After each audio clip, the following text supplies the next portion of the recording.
Namaskaram, Namaskaram, Namaskaram. The warmest of welcomes. It is our great honor and privilege to welcome the one with all the charm, the wit, the one and only, the dear Sadhguru here with us today.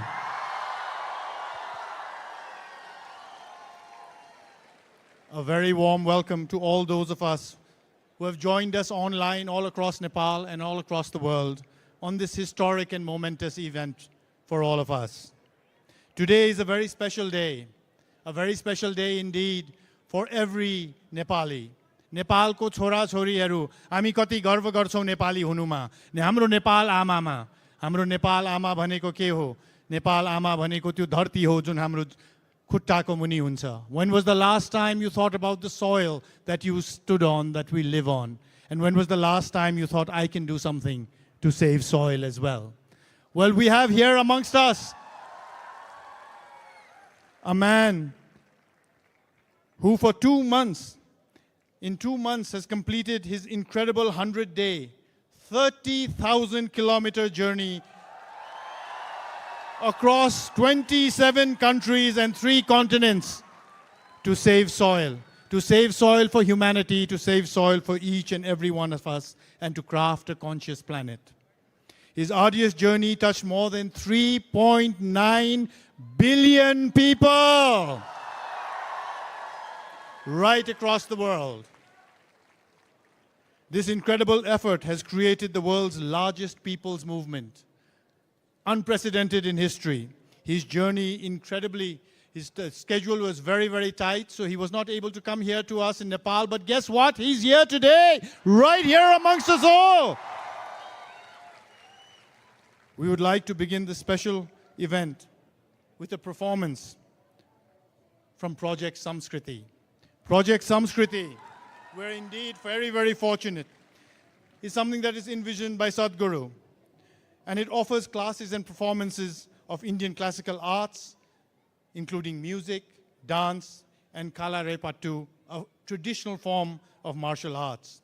These intricate arts have been employed for thousands of years as a spiritual process. And the artists today, it is not their hobby. They have been doing this from the age of 7. This is their passion, this is their life, and we are definitely most fortunate to experience it this evening in the presence of Sadhguru. So we are eager to behold the performance by Project Samskriti, which will begin with an offering by Srimati Radhe Jaggi. A classical, yes! Truly blessed we all are, a classical Bharatanatyam dancer. So let us welcome this amazing performance we're all going to experience with a video to start off with, and a loud round of applause. Here we go. Project Samskriti is an endeavor to nurture and impart India's classical arts. Designed by Sadhguru, it offers programs to learn powerful chants, music, Bharatanatyam and Kalaripayattu, an ancient martial art form conducted by the rigorously trained students and alumni of Isha Samskriti. The art forms are imparted in their most profound form as possibilities for inner growth and transformation. Project Samskriti is not today's idea. It's been in incubation for nearly 25 years. So this is an effort not to save the art form alone, but to bring up humanity to a higher level of existence within themselves.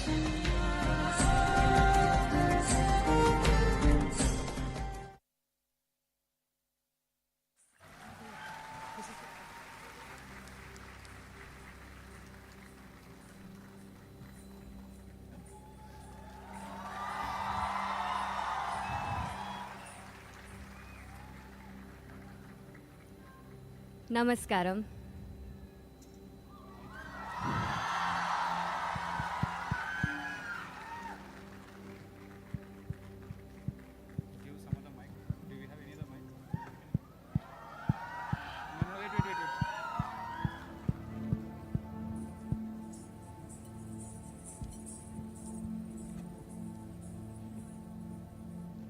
Namaskaram. Mic number another. One with a heart of fire, draped in the rivers and oceans, with hair of open sky and a body, the ground that we walk upon.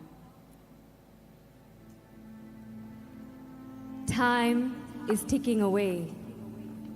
To build our lives, our comforts, our luxuries, we have ignored her plea. Time is ticking away. It's time to reinvigorate and celebrate this mother who has birthed us, fed us, and one who will embrace us into her bosom in our death. O Mother, in celebration of your grandeur, in concern for your well-being, in love with all that you are, we dance in tune to your rhythm as we are just a part of you.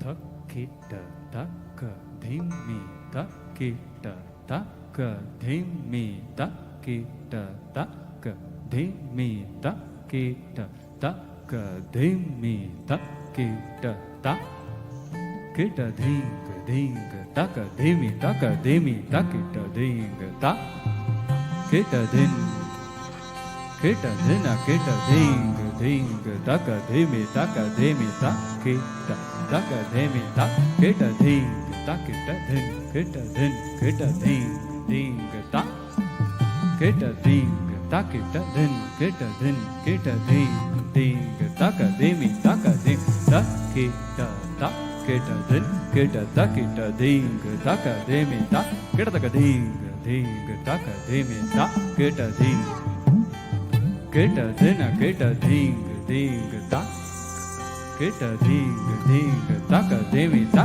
kita dhinga ta kita takita taka dhimi ta kita taka dhimi takita dhinga ta kita dhinga ta kita dhinga taka dhimi ta kita taka dhinga ta kita dhinga ta kita takita dhinga taka dhimi takita dhinga taka dhimi takita dhinga taka dhimi takita dhimi taka dhimi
dhina kita dhinga takita dhina kita ta kita dhinga takita dhim kita dhina kita dhinga ta kita takita dhinga taka dhimi takita dhinga ta kita taka dhimi takita dhinga ta kita taka dhimi takita dhimi taka dhimi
dinga takita dina kita ta kita dinga takita dina dina dina dina takita dinga takita ta kita takita takita taka devi takita takita kita dina kita dinga dinga taka devi takita takita ta kita taka devi dinga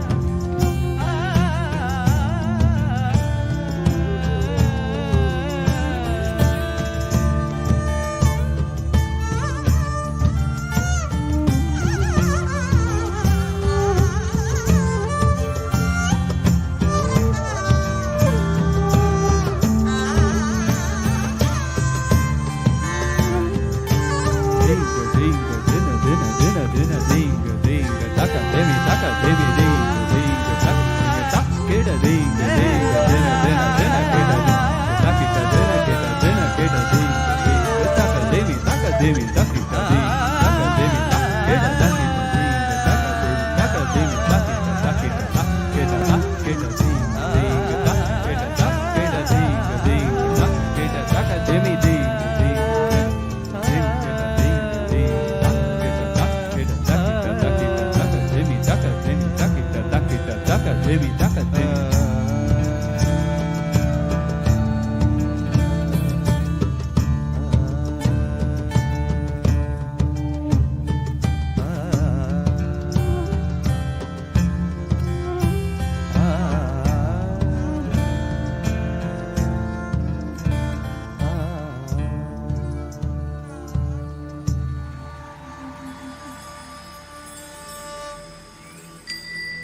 beneath my feet, your soil.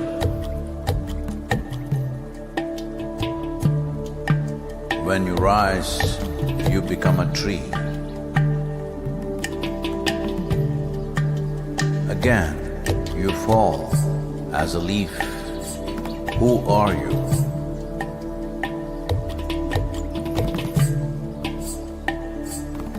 You come up as a crop.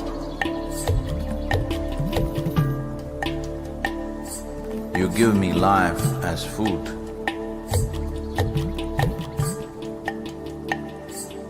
Whether I am alive or dead, you are the only refuge. Who are you? You come as water. You come as milk. You come as honey. Who are you? If I eat, it is soil. If I breathe, it is soil. If I die, it is soil. Oh, my mother, who are you?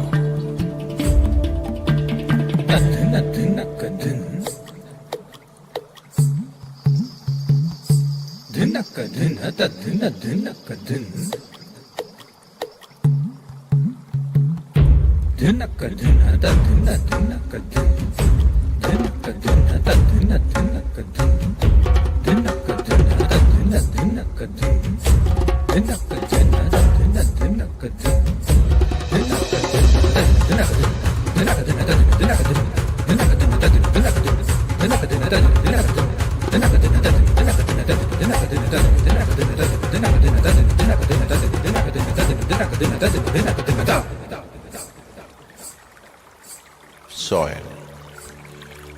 In the root, there is a stalk. In the stalk, there is branch. In the branch, leaves, bud, flower and fruit, all rooted in soil. That is not our making. The soil, the very soul of all life, shall neither perish nor is created, but in a constant turnaround. A tree and a termite hill, the rough hide of an elephant and the fine silk of the spider, the beasts that you kill and the people that you love, all a recycle of soil, soil and soil.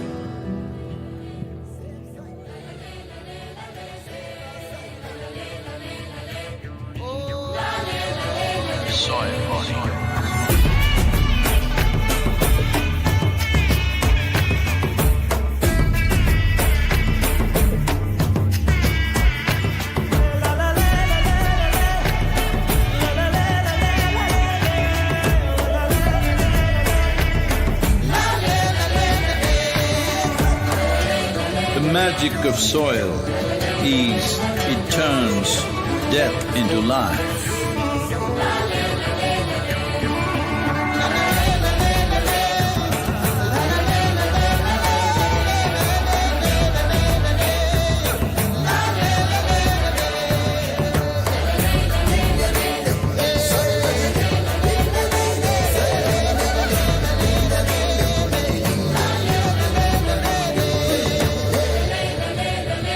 Depleted soils will not quench the fire of hunger.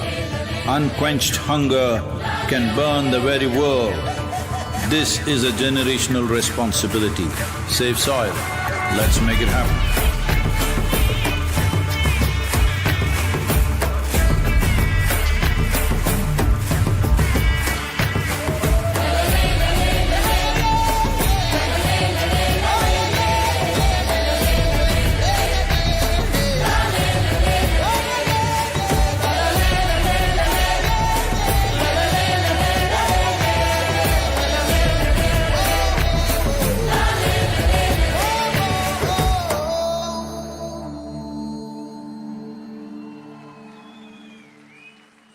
Come on, let's show our appreciation. Let's have a round of applause for Srimati Radhi Jaggi and Project Samskriti.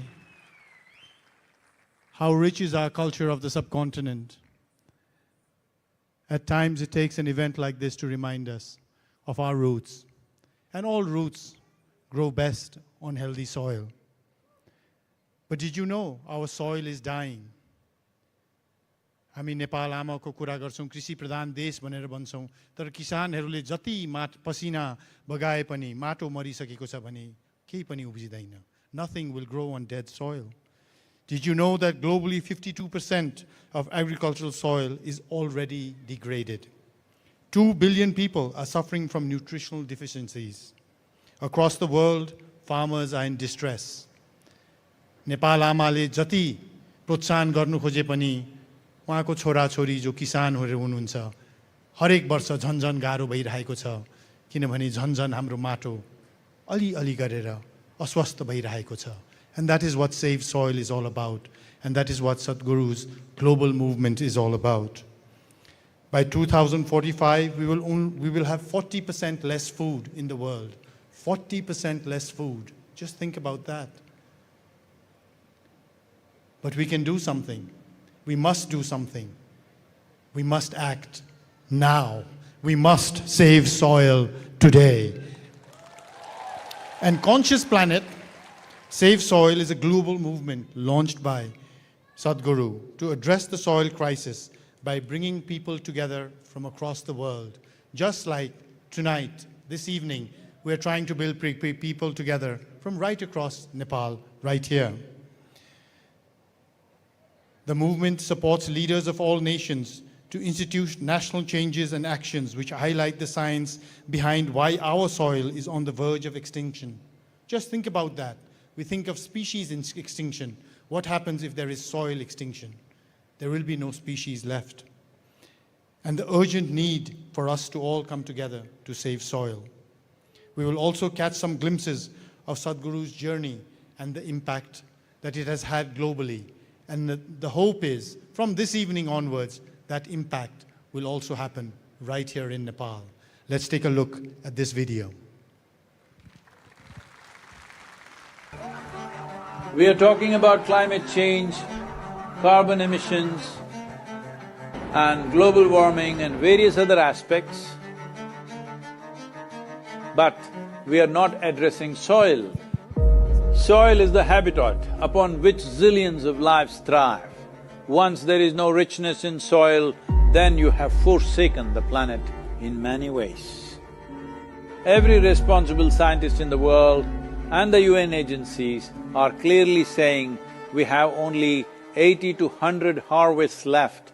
That means approximately 45 to 50 years of agricultural soil left on the planet. By 2045, we will be producing 40% less food than what we are producing right now, and our populations will be 9.3 billion people. The food shortages that could manifest in the next 25 years, the consequences of that is unimaginable. Civil wars will unfold across the world once there is food shortage. What we are facing now is soil extinction. Why is soil becoming extinct? Where is it going away? What is happening to our soil? We must understand, if you add organic content to sand, sand will turn into soil. If you remove all organic content from the soil, soil will become sand. In normal agricultural soil, the minimum organic content should be between 3 to 6%. The most minimum is 3%. At least this minimum to keep the soil alive, to keep the soil as living soil is a must. Agricultural soils across the world, the depletion is so heavy. In most countries, more than 50% of the topsoil is already gone in the last 100 years. The nutrient levels have dropped significantly. The level of micronutrients you would get from your food in early 20th century to what you are getting from the same food now has dropped 90%. If you ate one orange in 1920s, what you got from it, now in 2020, if you have to get the same, you will have to eat 8 oranges.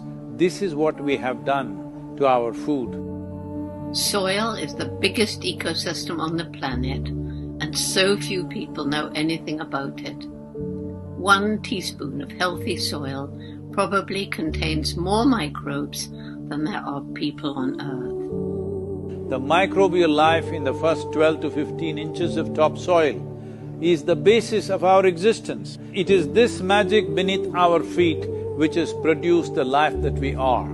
This first 12 to 15 inches of soil is the basis of life for 87% of life on this planet, including you and me. We have to begin to recognize that what we call our soil, Mother Earth, is a living organism. Open soils, ripped open by ploughing, open to sunlight, is the basis of destruction of microbial life.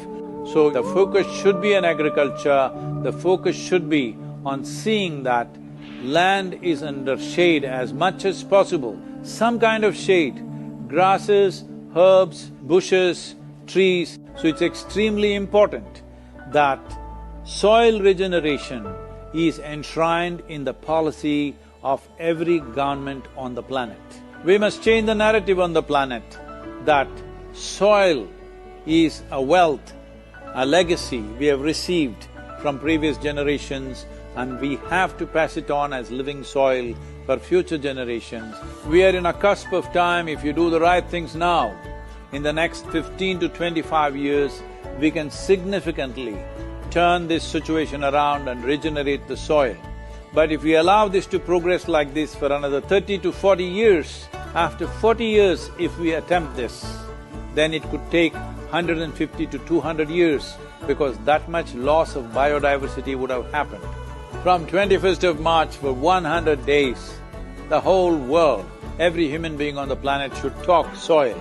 We must hear the word soil, save soil everywhere, to see that the narrative on the planet changes towards the most vital aspect of our life, the soil.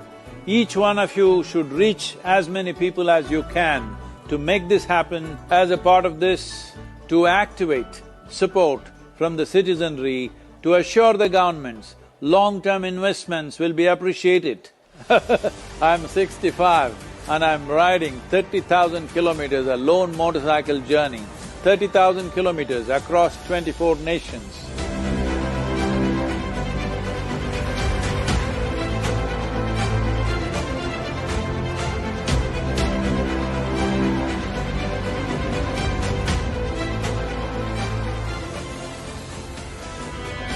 Sadhguru, thank you for what you're doing. Dear Sadhguru, one of the world's voices and leaders on soil conservation. وأبداً بالنسبة لنا في رابطة العالم الإسلامي As for the Muslim World League, we are completely ready to help you. You've inspired me to think about soil very differently. I love what you say, that we're all part of the solution and we all have a role to play. This is my appeal to every one of you, because I don't want this COP15 to end as one more convention with more paper and more paper. This must end with concrete action, and action in such a way that it's implementable. It is implementable, and we will see a distinct change in the coming few years.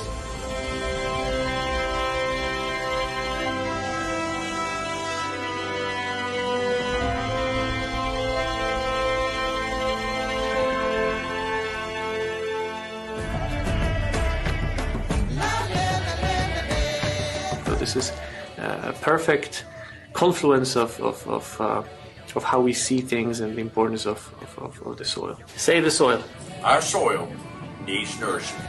Save soil. Let us make it happen. सदगुरु जी ने यात्रा की, दुनिया को मिट्टी के प्रति स्नेह तो पैदा हुआ ही होगा, लेकिन भारत की मिट्टी की ताकत का भी परिचय मिला होगा। I salute you, your energy and your dedication, and my full support of what is needed from the Palestinian side. You honor the people of this country. I want to thank you very much.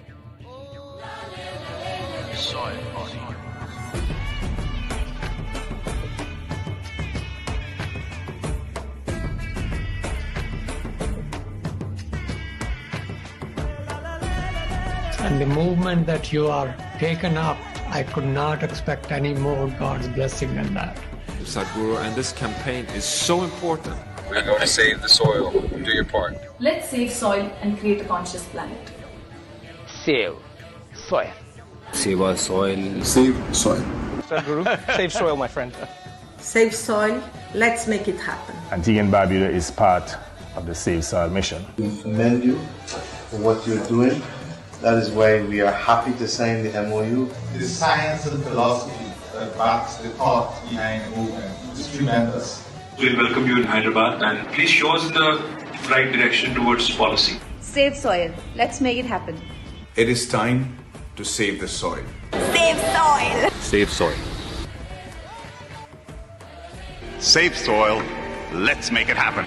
We know what we must do, so let's make it happen. Let's make it happen. Let's make it happen. Let's make this happen. Let us make it happen. Let's make it happen. Let's make it happen. Save soil. Let's make it happen. Just 4 months ago, soil was not even in the conversation. For the first time, soil has come to the conversation. 193 nations have taken soil as a very serious thing right now.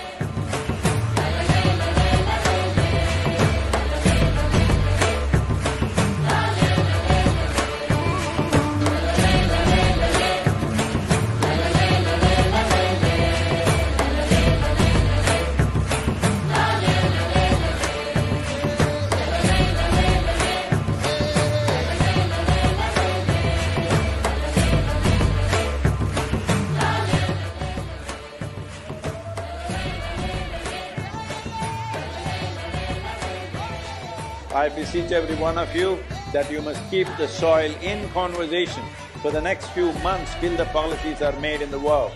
Soil is not our property. It's a legacy that's come to us from previous generations, and we must pass it on as living soil for future generations.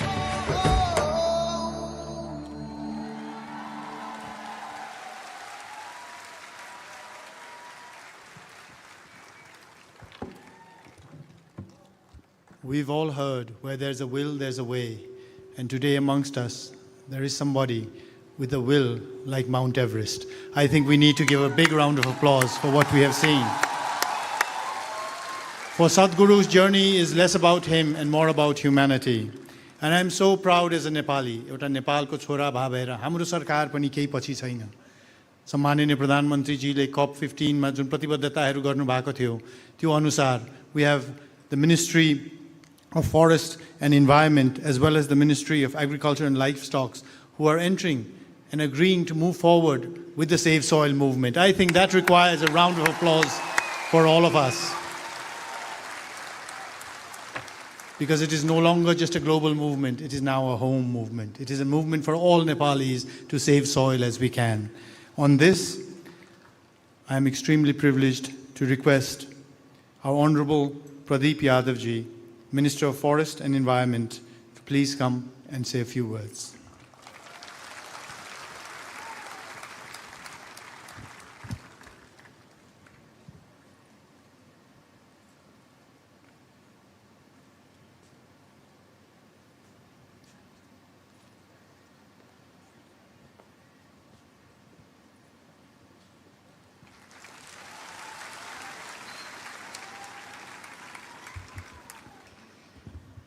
धन्यवाद. आज हामी अति नै महत्त्वपूर्ण कार्यक्रममा उपस्थित भएका छौँ.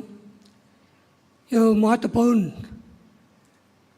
कार्यक्रमका प्रमुख अभियन्ता परम आदरणीय सतगुरुप्रति सबभन्दा पहिले म नमन गर्न चाहन्छु, अभिनन्दन गर्न चाहन्छु. सतगुरुले जुन काम सरकारले गर्नुपर्ने काम हो त्यो काम आज दुनियाँमा गएर सतगुरुले गरिराख्नु भएको छ. त्यसको लागि म पुनः आभार व्यक्त गर्न चाहन्छु. म उहाँको अभियान यो सृष्टिलाई बचाउनको निमित्त, मानवलाई बचाउनको निमित्त उहाँले आफ्नो अभियान थाल्नु भएको छ. निश्चित रूपमा दुनियाँबाट एउटा अध्ययनले बताउँछ कि 52% करिब 52% माटो चाहिँ काम लाग्ने छैन। त्यो माटो नष्ट भइसकेको छ। त्यो माटोमा केही उब्जिन सक्दैन र आज 48% मात्र माटो बाँचेको छ। त्यो माटोको बचाउनको निमित्त जुन प्रकारले सद्गुरुले अभियान थाल्नु भएको छ, त्यो अभियानको साथमा वन तथा वातावरण मन्त्रालय आज खडा भएको छ र उहाँको अभियानमा वन मन्त्रालय साथ अगाडि बढ्नेछ भन्ने म विश्वास दिलाउन चाहन्छु। निश्चित रूपमा जलवायु परिवर्तन लगायतका च्यालेन्जहरू हामी बीच आएको छ। दुनियाँका ठुला शक्तिशाली राष्ट्रमुलुकका कारणले यस्तो स्थिति आएको छ, तर हामी कसैलाई दोष लगाएर भागेर हुँदैन। त्यसकारण यो अभियानमा सद्गुरुले जुन प्रकारले माटो बचाउनको निमित्त आज नेपालमा आउनु भएको छ, म खास गरेर वन तथा वातावरण मन्त्रालयको तर्फबाट, नेपाल सरकारको तर्फबाट सद्गुरुलाई म यो नेपालको धरतीमा, नेपालको माटोमा हार्दिक स्वागत पनि गर्न चाहन्छु, अभिनन्दन पनि गर्न चाहन्छु। र वन मन्त्रालयले 30,000 किलोमिटर चलेर सद्गुरुले मोटरसाइकलको यात्रा गर्नुभएको छ दुनियाँमा र त्यो यात्राको क्रममा उहाँले धेरै कठिनाई भएको होला, धेरै चुनौती भएको होला, तर पनि त्यो चुनौतीको सामना गर्दै आज नेपालमा आइपुग्नु भएको छ र वन मन्त्रालयले त्यो 30,000 किलोमिटर यो माटो बचाउन अभियान अन्तर्गत चल्नुभएका सद्गुरुको अभियानको कदमलाई स्वागत गर्दै वन मन्त्रालयले यही हप्ता सद्गुरुको नाममा देशको विभिन्न भागमा नदीनाला तालतलैयाको किनारहरूमा, सहरको किनारहरूमा 30,000 सद्गुरुको नाममा रुख रोप्नेछ भने प्रतिबद्ध गराउन चाहन्छु।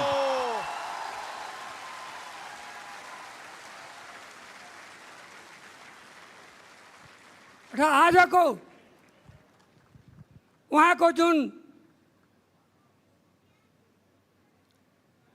भाषणको क्रममा कुराहरू आउँछ, त्यो सबै कुराको मनन गर्दै वन मन्त्रालयले अक्षरशः पालन गर्छ भने म प्रतिबद्ध पनि जनाउन चाहन्छु।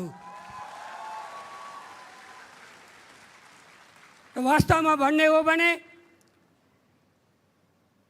उहाँको अभियानलाई दुनियाँले कहिले पनि भुल्न सक्दैन। हामी सुन्थे, महाभारत पनि हेरेछु, रामायण पनि हेरेछु, टिभीमा पढेको छु। त्यो बेला चाहिँ जब अत्याचार हुन्थ्यो, कंसको अत्याचार भयो भने कृष्णको जन्म भयो, रावणको अत्याचार भयो भने रामको जन्म भयो। त्यसकारण दुनियाँका केही ठुला मुलुकहरूका कारण यो दुनियाँमा माटोको जुन सङ्कट आएको बेला आज सद्गुरुको जन्म भएको छ भने महसुस गरेको छु हामीले। त्यसकारण म ज्यादा सद्गुरुको अभियानलाई म मनन गर्दै र उहाँलाई समर्थन गर्दै सेभ सोइल भन्दै म बिदा हुन्छु। धन्यवाद, नमस्कार।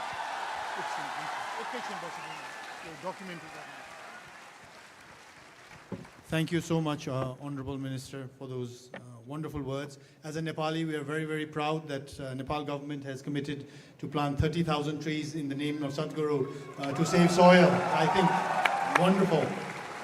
I would like to now request Sadhguru, I'm privileged to request him to come on the stage to share some documents.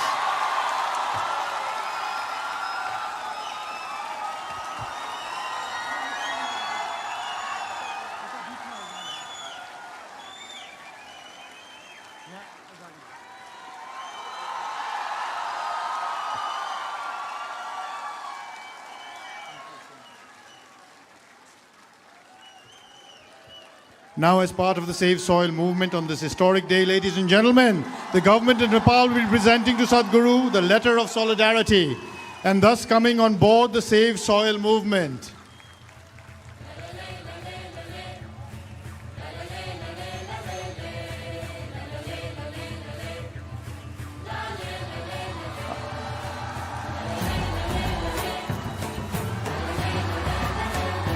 I would also like to request Dr. Govind Prasad Sharma, Secretary of the Ministry of Agriculture, to please come on the stage.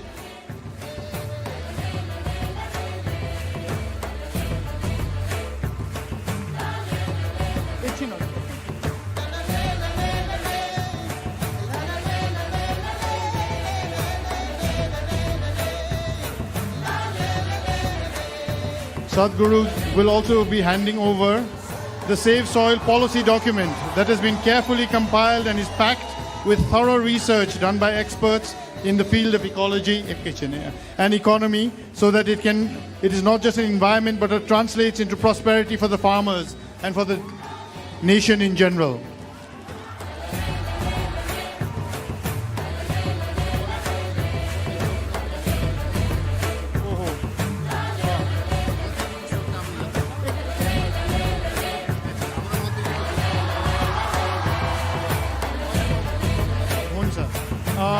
I would request the Secretary to please give a token of love to Sadhguru and read the token of love out as well. Namaskaram. हामीले हाम्रा अति आदरणीय प्रेरणाका स्रोत यो safe soil इनिसिएटिभ्सका अध्यक्ष आदरणीय स्वामीज्यूमा हामी एउटा र उहाँको यो सोइल सेफ मुभमेन्ट कन्सियस प्लानेटसँग हाम्रो ऐक्यबद्धता जनाएका छौँ। म पढेर सुनाउन चाहन्छु र हाम्रा आदरणीय स्वामीजीलाई यो अर्पण गर्न चाहन्छु। Expression of commitment and solidarity to soil safe movement conscious planet CP USA, government of Nepal, ministry of agriculture and livestock development warmly welcomes Safe Soil movement by Conscious Planet and express intent and commitment to be on board for this initiative.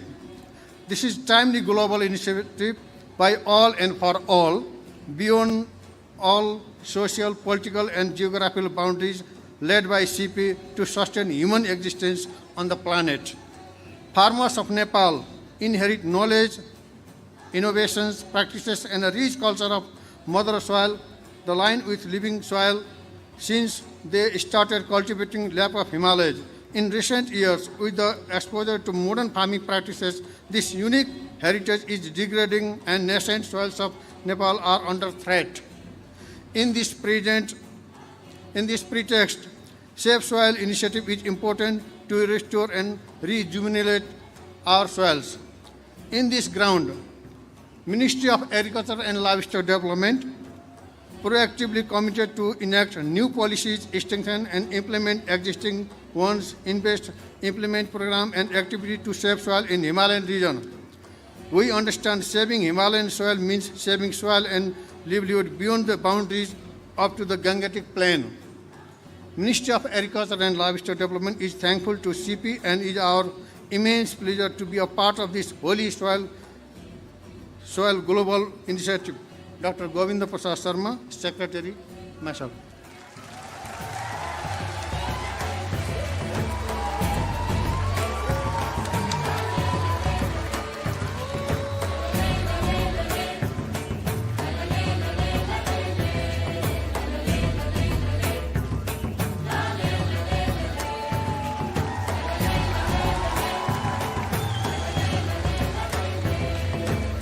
In addition, Sadhguru will be handing over the Safe Soil Movement solution of global agricultural land degradation, which was first presented to the United Nations COP15 in the Ivory Coast. It includes a pragmatic three-pronged strategy to increase the organic content in soil to a minimum threshold of 3 to 6% by various levels of incentives to farmers.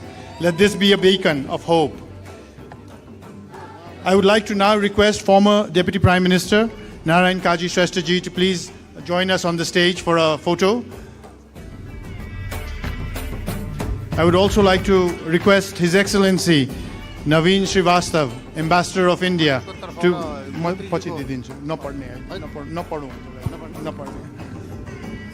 to join us on the stage as well.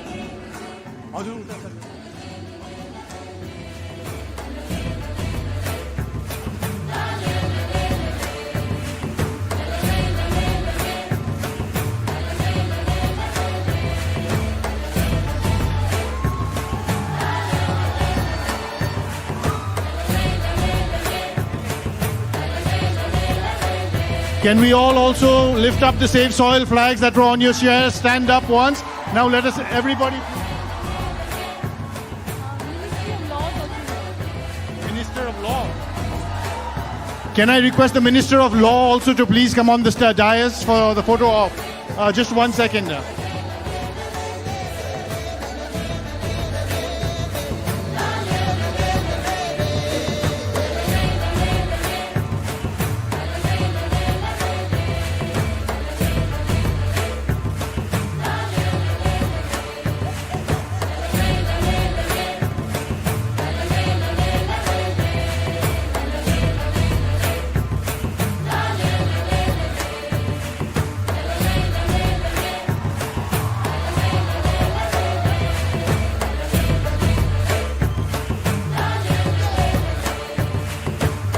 Make some noise for the soil. Come on, let's hear some noise.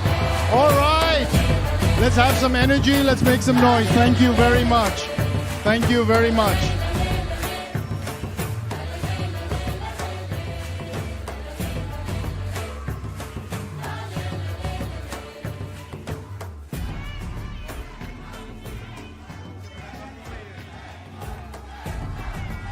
And yes, we are at that moment now, the moment we've been waiting for. May I now invite, humbly and with great privilege, our very special guest of the evening, who has taken the world by storm with his wit, his wisdom, and his incredible commitment to save the planet. May I humbly request Sadhguru to please address us. Thank you.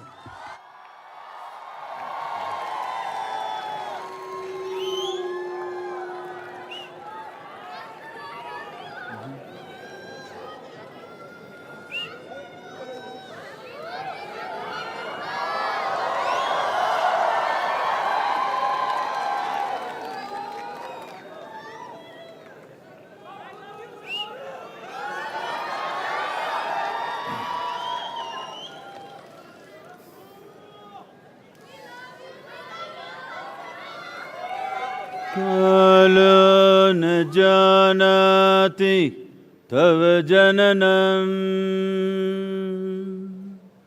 कालो न जानाति तव समापनम् दृष्टो मया तव महाकारः योगेश्वर काल काल योगेश्वर काल काल.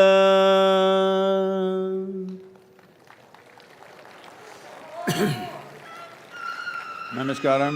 Namaskaram to everyone.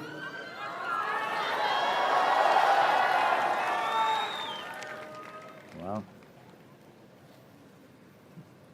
Nice to be back in Nepal.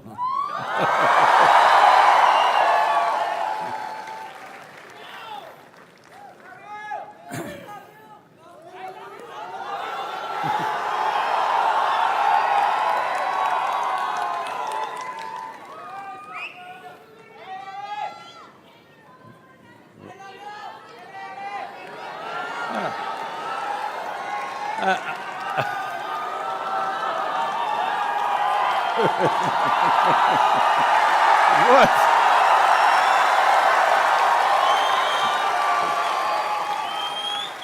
I'm supposed to do the talking, huh? Come on. Is the volume good? Hello?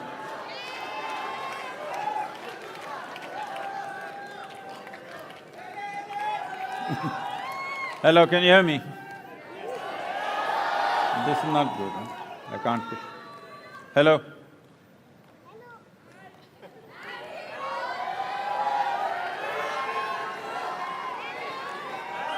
fix it, yeah.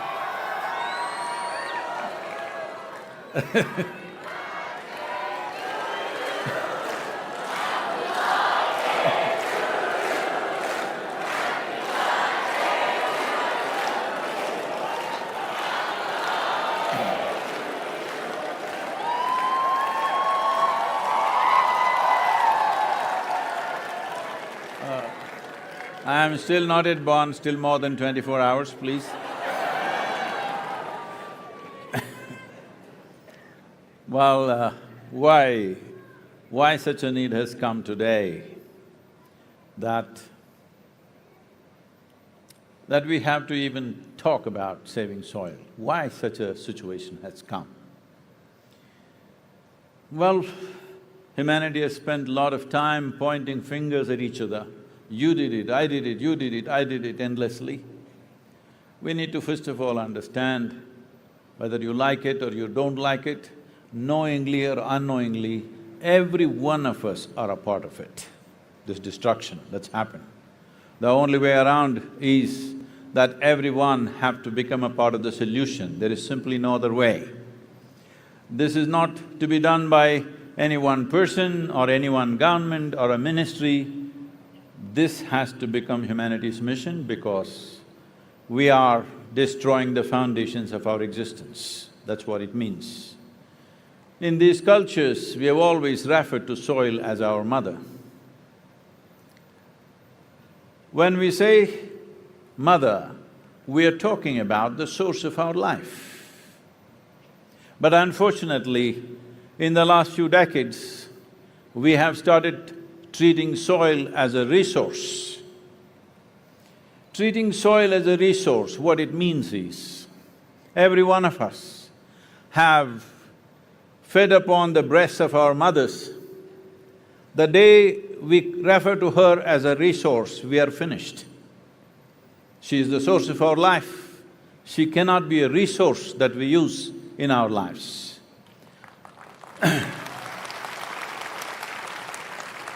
But this is exactly what we have done. Even today, nearly 85% of the nations on the planet address soil as an inert substance that they can fix by adding a chemical or taking away a chemical or whatever else.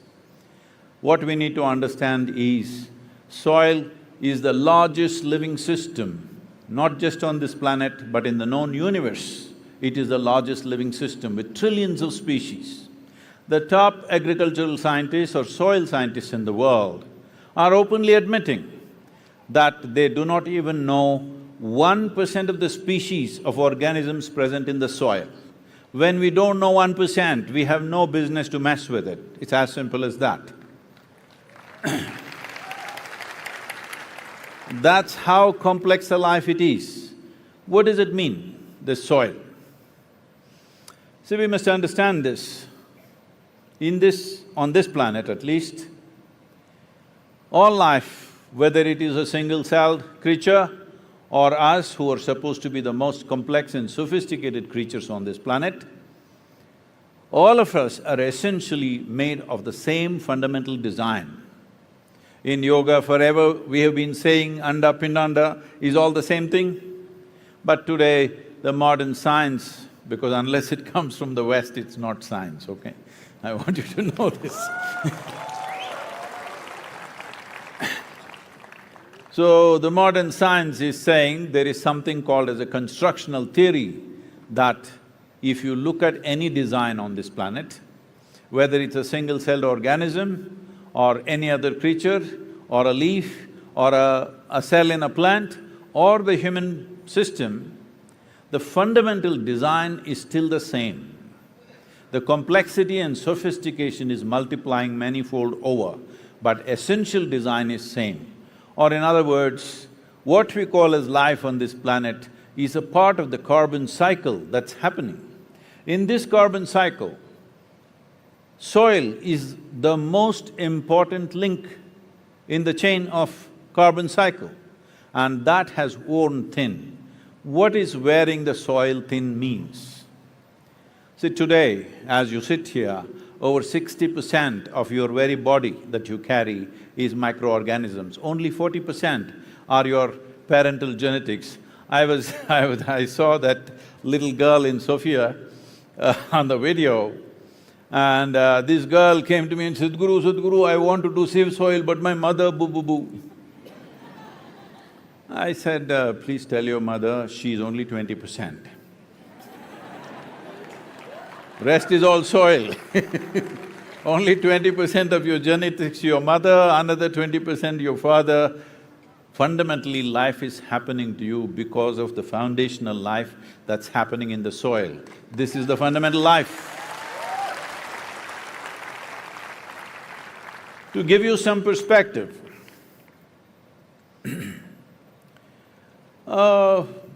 scientists say somewhere between 600 to 800 million years ago, you were there?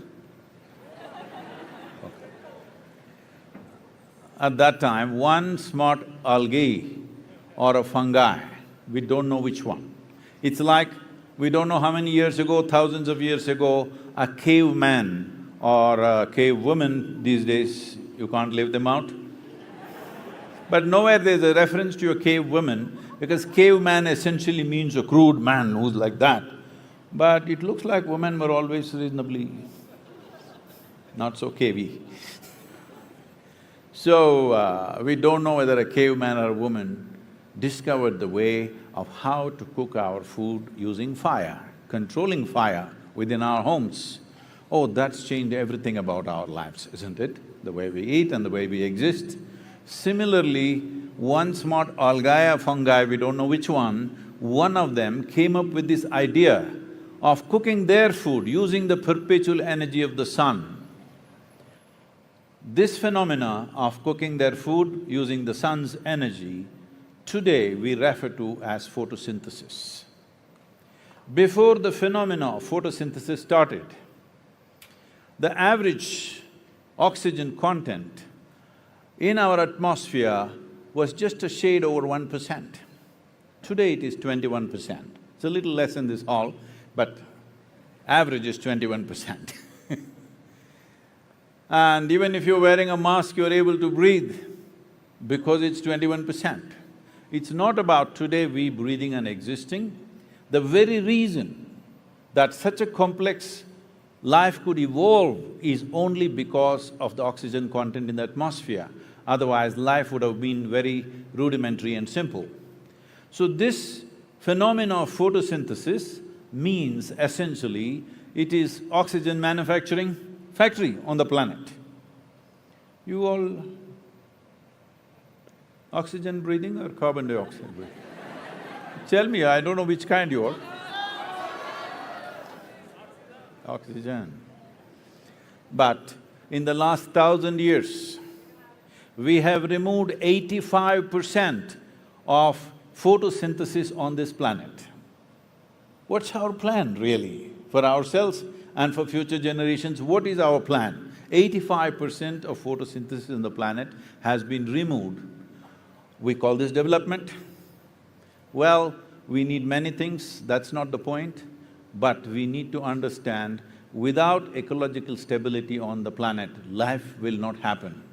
Our idea, right now everybody is talking about, in 2000 or just after 2000, when I spoke in the United Nations, I told them I have come here to officiate the marriage of ecology and economy, because you guys are thinking these two are competing forces. There is no such thing as ecology versus economy.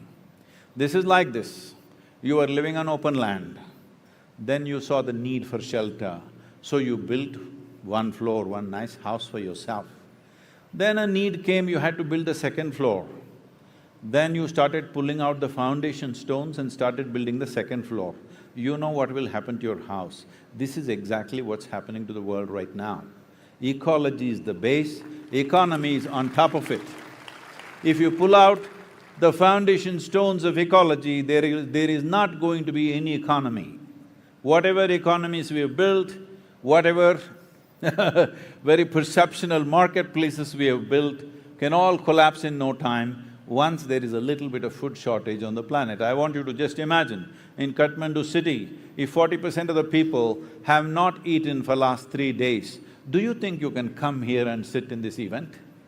Do you think you can go to your office? Do you think your children can go to school? Do you think anything that you are doing right now would be possible for you? Civilization will collapse. What we have created in 1,000 years, in 3 days' time it'll collapse once there are food shortages. We must understand this is not something new. Whether it's Nepal or India or European nations or East European nations, Central Asia, Arabia, even North America, is not a stranger to famines in the past.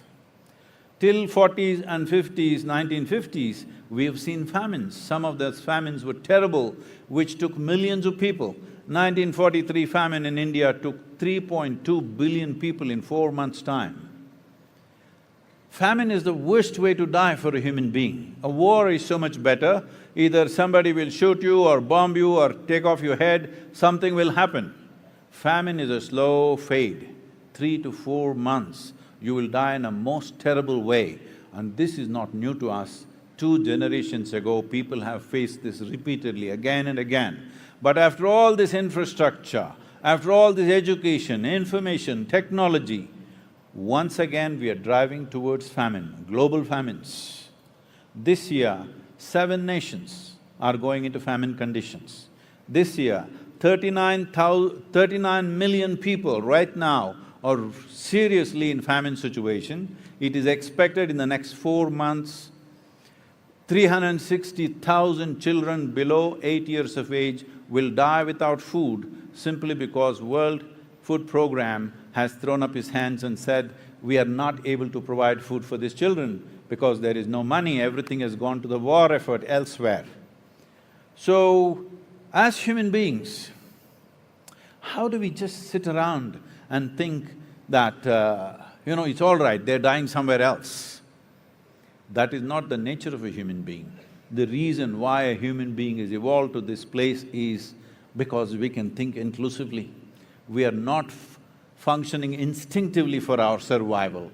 We can think consciously, inclusively, where our sense of well-being is far more inclusive than any other creature on this planet. This is only possible for a human being. You are the only one who is referred to as a being. We don't call a tiger being, an elephant being, ant an ant being, no such thing. Only you are referred to as a being because you're supposed to know how to be. Hey, don't do that. You're supposed to know, I said. I did not say you know. If you knew how to be, if you really knew how to be, would you choose to be blissed out or miserable? What's your choice? Now, see, from now on I'll ask a few questions. You can either say yes, no or silence. All 3 I will bless. It's up to you. If you had a choice between being blissed out and miserable, what is your choice for yourself? Yes. What you want for your neighbor sometimes may be debatable, but what you want for yourself is 100% clear, isn't it? Highest level of pleasantness. You want highest level of pleasantness for yourself. Why something so simple is not happening? It is not happening because you heard about that potato farmer? No? Oh, let me tell you a story. Once upon a time, no. That's not the way. There is a certain way to listen to a story. Once upon a time, Hello? Once upon a time, there was a potato farmer. One day, he wanted to eat apples. What did he want to eat? So he went in search of an apple tree, and then he found an apple tree.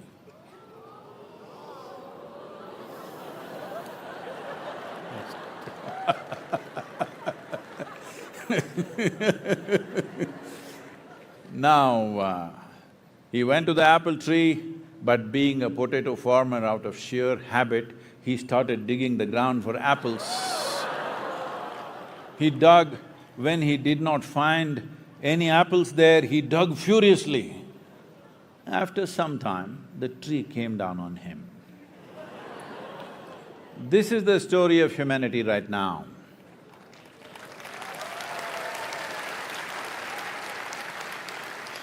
It is… these things have happened.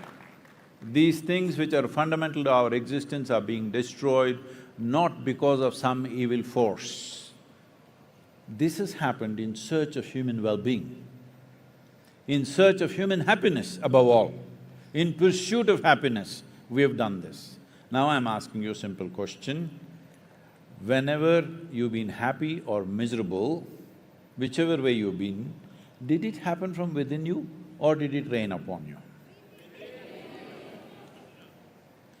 Whether joy or misery happened from within you, pain and pleasure happened from within you, agony and ecstasy happened from within you. You have never experienced anything outside of yourself. Just look at this. Do you see me right now? Even if you're not listening, do you see me, those of you up there? Where do you see me? Just use one hand, one finger, point out where I am. Ah, you got it wrong. You know I'm a mystic from southern India. Right now, this light is falling upon me, reflecting, going through your lenses, inverted image in the retina. Where do you see me right now? Within yourself. Where do you hear me right now? Within yourself. Where have you seen the whole world? Within yourself. Have you ever experienced anything outside of yourself? So, in search of happiness, if you start digging the world, it's a never-ending digging. So, some people were telling me, it seems there are some 300 planets, just like planet Earth with the same kind of atmosphere and possibility of life. Some of these planets are 10 times larger than planet Earth. So, they want to go there, we must make a mission, unknown planet, whatever. But these planets are approximately 300 million light years away. I said, please, you go, it'll solve many problems. But I want to tell you that if these 8 billion people are given one planet each, as long as they're in pursuit of happiness, they will destroy all the 8 billion planets. They need just some time, that's all. Yes or no? Because what is within you, if you start seeking outside, you will destroy everything. This is all it is. In search of human happiness, this is the consequence we've produced, where the fundamentals of our life is now in a big question. See, how many of you have your own children? You can tell me, it's okay.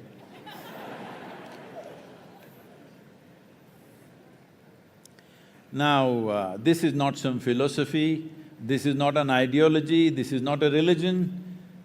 It is intrinsic within you, you want your children to live better than you. Hello? Huh?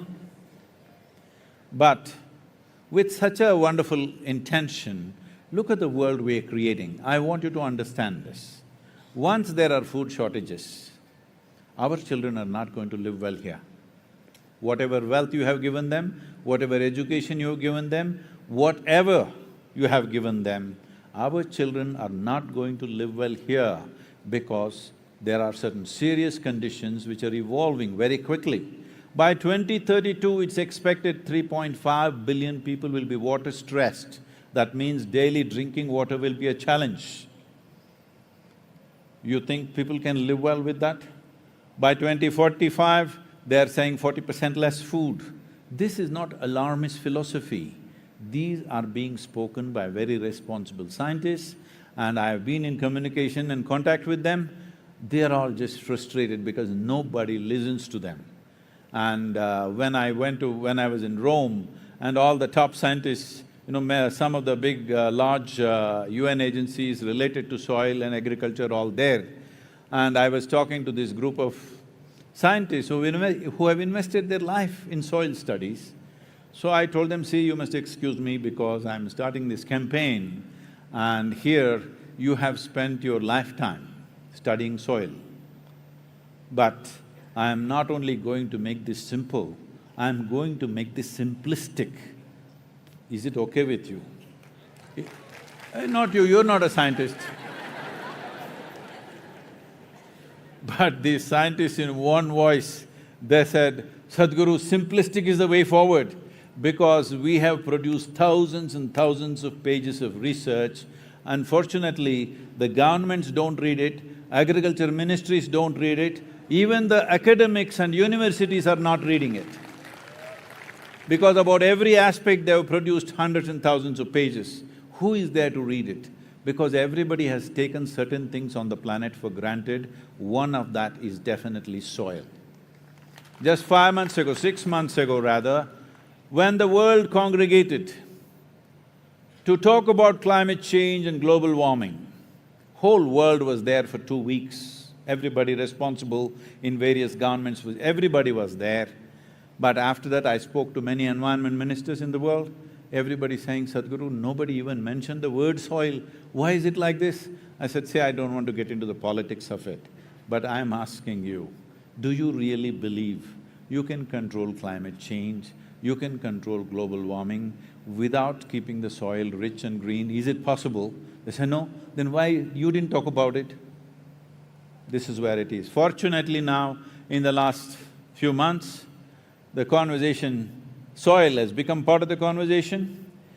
Many nations are beginning to unroll their own kind of soil policies. United States has invested $8.5 billion for soil regeneration and no-till farming, which is a phenomenal step for them. And UK has invested some $1.3 billion for their cover crop subsidies. Germany has put in $4.5 billion for their similar kind of soil regeneration process, and EU has unfolded a consultative process to come up with a soil policy because there are so many nations which need to agree to that. And Caribbean nations have been fully active with us, and Guyana has given us 100 square kilometers of land where they want us to demonstrate how this can be done. That's going to happen. India has dedicated 19 crore rupees for regenerating the soil in 13 river basins across the country, which will amount to 67% of India's land or agricultural land, and that's a huge step for India. China is unfolding their own soil policy. So, the world is responding, but the important thing is we must understand in a democratic nation, who are the leaders? You are the leaders. So, it's important that you don't think somebody else is going to do it. I want you to understand the simple mechanics of democracy. We elect somebody who is willing to take the trouble of doing all the things. And we give them… in Nepal it's 5 years, is it? 5-year term? You give them 5 years, in many other nations it's 4 years, but from what I understand, Nepal is generally giving 2 years for their leaders.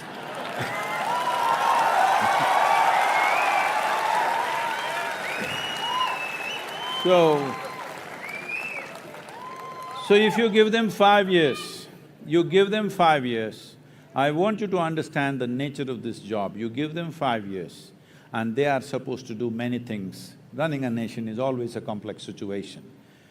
But if you were the Prime Minister of this country or whatever Minister of this country, would you try to do things which will produce results within 5 years, or would you attempt doing things which will produce results in 10, 15 or 20 years? Please tell me honestly. In 5 years. That's exactly what most governments on the planet are doing, because not in a single nation, not even in a single nation has ever 60% of population, adult population has stood up and said, we are concerned about the long-term well-being of this nation. We are concerned about the future of our children. Such a thing has never been expressed. In private they will crib, but they have not expressed. All they ask for is, reduce 5 rupees on my gas price. Okay, that will happen. Give me 1% discount on my income tax, okay, that will happen. but nobody is asking for long-term well-being of the nation. It's time citizens of any mature nation stand up and ask for long-term well-being of your country. This is very, very important. If you don't do that, it's not going to happen, because as you yourself admitted, if you were running the government, you would still try to do things within 5 years, not things which will take more than that. So if the governments have to invest in long-term well-being of the nation, it is very important your voice should be up. Your responsibility is not just vote, your responsibility is your voice. And today, fortunately, because of technology and social media platforms, you can sit at home and raise your voice. You don't have to go stand on the street and do this, all right? Not anymore, you can sit at home and raise your voice. You have a phone with you? Yeah, you have a phone with you? Smartphone or a dumb phone? What? Smartphone, okay. You call somebody smart only if they're smarter than you, isn't it? Now, this phone is not just a simple thing for you to send some silly messages. That also you can do, I'm okay with that. But this is a powerhouse. If you have any sense of love and responsibility in your heart, this is a powerhouse sitting at your home. I'm just saying one of you, sitting at your home, if you're really committed, just one of you can reach the entire world. That kind of power you have. That's the instrument you have in your hand, all right? If all of you get together, can anybody stop you? If all of you get together, can anybody stop you? No! First thing you need to understand is this is not a protest, this is not an agitation, this is not expressing our anger and resentment about who did this, who did this. All of us have done it knowingly or unknowingly. We must understand this has happened, and this has happened not as a negative thing, with best intentions this has happened. Because many of us are alive today only because of fertilizers and chemicals. I want you to know this. For those of you who have fancy ideas in your head about organic farming, natural farming, this farming, that farming, I want you to understand, most of us are alive here today only because chemicals and fertilizers. If we take away chemicals and fertilizers today from this world, our food production will come down to 25% of what it is right now, that is death. So, as a generation, we have been able to feed this many people. In the beginning of 20th century, we were just 1.6 billion people. Today, we are inching towards 8 billion. We have been able to feed this many people only because of chemicals and fertilizers. We have crossed famine situations only because of this, but at the same time, we have damaged the soil significantly.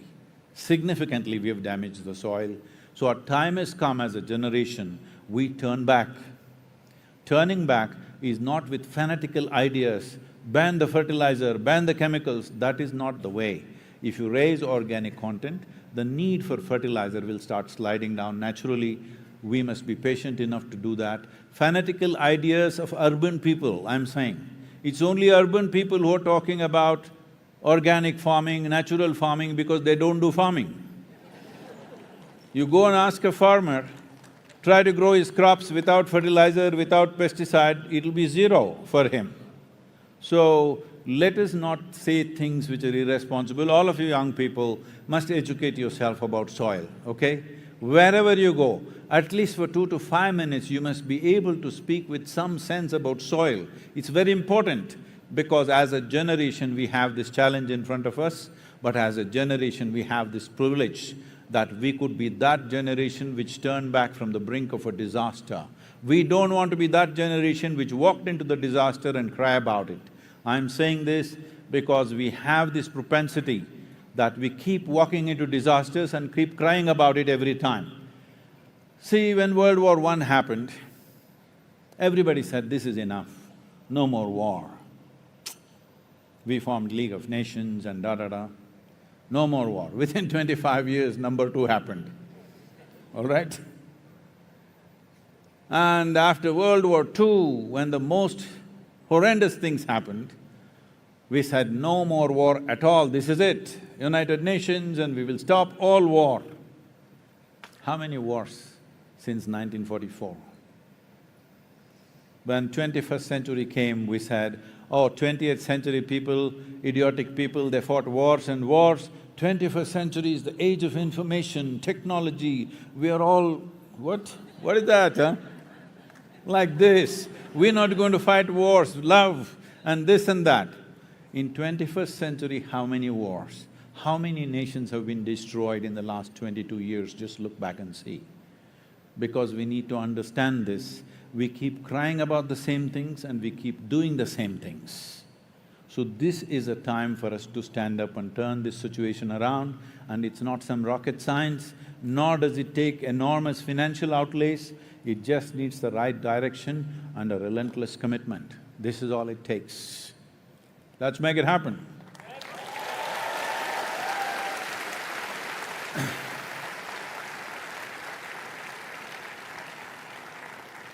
Till I say stop, okay? Till I say stop, all of you, how many are you here? Here and in the adjacent two halls, they told me about 6,500 people or something like that, okay? So all the 6,500 people, those of you who are in the other halls also, make some noise for them, huh, please.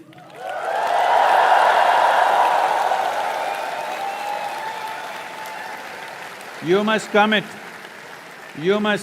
that every day, just 10 to 12 minutes a day. Use your phone and say something about soil, whatever the hell you know. If you don't know anything, just go into FAO website and look up some facts. If it's too complicated for you, if it's too scientific for you, go into Save Soil website, much more simplistic thing, say something. If you can't say anything, just say save soil, save soil. Because I'm telling you, if we don't do this as a generation, we will regret this seriously. Right now, according to UNFAO, on an average, every year, 27,000 species of organisms are going extinct. So it's a slide. This slide, if it continues, it's estimated somewhere in the next 25 to 40 years, this slide will go into your tumble. Once it goes into your tumble, there's nothing you can do or I can do. There's nothing we will be able to do, we will have to face the consequences. Right now, it's possible to stop this and turn this around. It is not an experiment. Last 27 years, we've manifested this on the ground that over 132,000 farmers in southern India, we've transformed them into what is called as tree-based agriculture. When I explained this to your Prime Minister and coalition partners yesterday, they immediately took the decision, we will send a team to study what's happening there and we want to do it here. So please support these things. Without people's support, this is not going to happen. So will you commit to this every day, 10 to 12 minutes, you must say something about soil. Please make this happen, because in this fabulous mountainous country, you should not suffer from that because you have plenty of land for the people that you have, and this is very rich land. In many ways, this land is just a couple of generations old or 3 generations old agriculture. In India, in southern India, we farmed the same land for over 12,000 years. Same land for 12,000 years, but we maintained the richness of the land. But in the last 45 to 50 years, we've taken it down. 62% of India's land right now is degraded. Average organic content is 0.68% in India. In Africa, across the continent, is 0.3%. This is a disaster. Below 1% is considered serious desertification. Southern Europe is 1.1%. Northern Europe, which is the highest in the world, is 1.48%. But the minimum prescribed by United Nations is 3% is the most minimum. If 3% organic content is not there, species will start dying. What organic content means is, it is the food for all this microbial life, which is the foundation for our life. Within our body and in the soil, in the air, in the atmosphere, these organisms are always working to keep the life on this planet. Without us, they can exist. Without them, we cannot exist. That is the fact of life.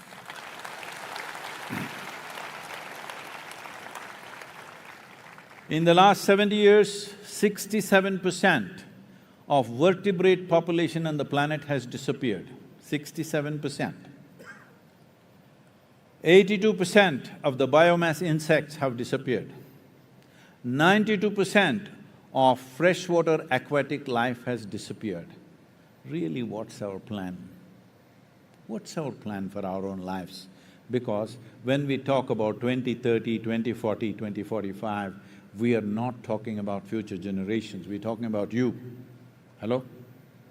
It's just a couple of decades away, where every scientist, without any ambiguity, everybody is saying this is where we are going. And by 2032, it's expected 1.3 billion people will migrate because of food and water shortages. When people move in unplanned ways, forced migrations bring untold suffering to human beings. The worst is taken always by the women and children. When unplanned migrations happen, women and children get the worst of it. You have to see this, what's happening in the southern European border, in many countries, what happens to these African women who land up there is unspeakable. Let's not once again drive humanity in that direction. It is important food grows where people are. It's very, very important. For long-term well-being of any nation, food must grow where people are. A few exotic things, you want to eat a kiwi fruit, you can get it from New Zealand. But basic food must grow in each country where people are. This is very, very important. So I'll leave it to you, if you have any questions, any kind of question, not necessarily about soil. About you, because you're also soil. Hello? Do you get that? You're also soil, walking soil. May you walk for a long time, but let's be walking on a rich soil. Questions? You must raise your hand and wait for the microphone.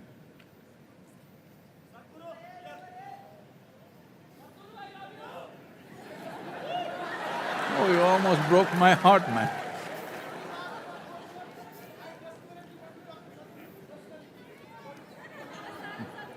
Please take the microphone, please. Please. Yeah, you must wait for the microphone. Where is it? Yeah, Hello. please. Yes. Namaskaram. Where are you? I'm on this side. Namaste Sadhguru. My name is Malvika Subha. The question that I wanted to ask you, it is an honor and a pleasure to have you here today. The one thing that has been really going on my mind, I apologize if it might sound very political. I belong to an indigenous community, which is the Kirati community, which has the longest history, especially for Nepal. Now we can understand there has been so much of oppression, land encroachment, so much of domination, so much of land has been taken away from the indigenous community in the name of development. When we talk about safe soil and saving the soil, I'm hoping and I'm requesting you, when you're talking to global leaders, and especially as हाम्रो माननीय one मन्त्रालयज्यूबाट मन्त्रीज्यू पनि आज यहाँ हुनुहुन्छ, कतिजना जनजाति आदिवासी जनजातिका आफ्नो जुन उहाँहरूले पाउनुहुने. So what I'm trying to say is, I apologize, I'm being very emotional about it. I wish that you would definitely talk about these issues for the indigenous people, but as you know that is their nature lovers and soil is where their home is. Thank you so much, Sadhguru. And if you don't mind, I have with me one of our symbols from the Kirati religion, which is Silam Sakma, which basically means is helping us ward off from the evil eye, from death. If I could present it to you, that would be my honor. We'll do that. So, Malvika, it is true across the world, this is a reality, that the lands held by indigenous communities is being slowly shrinking and shrinking everywhere. Well, We can point fingers, but it is a reality that we cannot ignore. As you may know that in 2020, I traveled across 17 Native American nations within United States, which most people don't know of. I knew that there are nations. I thought there must be about 35 to 40 nations. When I really started researching and making this travel, I discovered there are over 500 nations within United States, Native American indigenous nations. They have their own languages, they have their own religion, they have their own culture, 500 unique nations of their own. So can we really bring them back once again into existence? There are some laws which says yes, but practically can we ever do that? I don't think there is a reality like that. So, the important thing is, this is true, I don't know, I'm not conversant with the realities of Nepal, but this is true across the world. This is true even in India. Tribal lands are always being taken for something or the other, because people are piling up in cities, they want so many things, they want a home, they want to drive a car, they want their computer, they want their phone, they want their everything, all the comforts. To provide all these comforts, somewhere we have to be digging all the time. And if large tracts of land are held by anybody, whether you're indigenous or you're alien, it doesn't matter, those guys are going to dig it up, unfortunately. I'm not trying to condone that, but this is an unfortunate reality on the planet. Because as I said earlier, from 1.6 billion in the beginning of 20th century, in just 120 years, we have come to 8 billion. How do you provide things for 8 billion people? And how much we are consuming? Just look at anything, yourself. Your grandmother, how many pieces of clothing she owned? How many you own? If you look at it, probably 25 to 50 times more you own, yes or no? So, our needs and our aspirations have gone through the ceiling, and we are still talking about saving this, saving that. It's very, very difficult. It is very important, either we… as I said earlier, if you are joyful by your own nature, whether you had 1 or 10 or 100, you would do it according to what is available. But right now, when your happiness depends on what you wear, what you eat, where you live and what you do and what you possess, you cannot stop human aspiration. Right now, human societies are still in this condition. They need so many things for fulfilling their happiness, their children's happiness, their well-being, because they have set a certain image what is well-being. On an average, what an average American citizen owns, if the same has to be provided, because I know a lot of youth from here want to go to either United States or wherever else they can go in the Western world, I'm just telling you, to make sure that 8 billion people have the same things that an average American person has, the living earth statistics says we need 4.5 planets for that. But we have only half a planet left. So where? Where do we dig? So I must tell you this, right now this information is declassified. It seems some 32 or 35 years ago, NASA was planning to take a nuclear weapon, okay? A nuclear bomb of some enormous tonnage, megatonnage, and take it to the moon and put a hole to the core of the moon and blast it there, because there it seems there is some metal which is 100 times lighter than steel and at least 50 to 60 times stronger than steel. So we are glad the moon is still there, okay? I'm saying human needs are such, we won't leave anything. So either we must reduce our aspiration or we must reduce our population. One of these things we must do. Hello?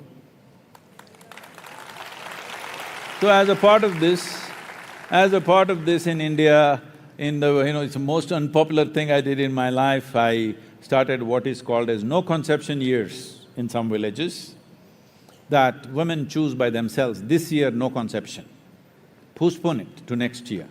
By next year you may be much wiser, Who knows hoping. And I also said, I will institute an award for women who are healthy, who can bear children but choose not to bear children. We will institute an award for them.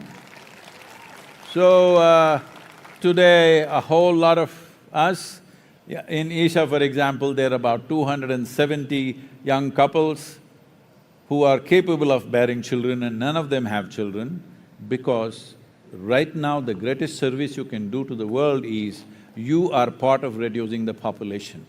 So there are people running campaigns against me saying he's a depopulation gang, he wants to kill everybody. We don't want to kill anybody, but as human beings, we are wonderful, but we are too many. We need to understand this. Hello? Once you come here as a human being, you're supposed to do everything consciously. You cover your body consciously, you eat consciously, you also reproduce consciously. If possible, you also die consciously one day. That is the goal of being human. So, this whole thing, this has gone into the lingo of every… especially in India and Nepal, that you have a child and you say, God. You know it's not God, all right? Please don't go there, okay? So, it's very, very important that either a human aspiration you should control, which there is no chance of control unless they become spiritually enriched within themselves and they are joyful by their own nature, then they will do only what is needed, no desperate activity. If that happens, fantastic. Or human population must come down, because by 2050 it is expected we will be 9.78 billion people. I'm telling you, at nearly 10 billion population, nobody will live well on this planet, nobody.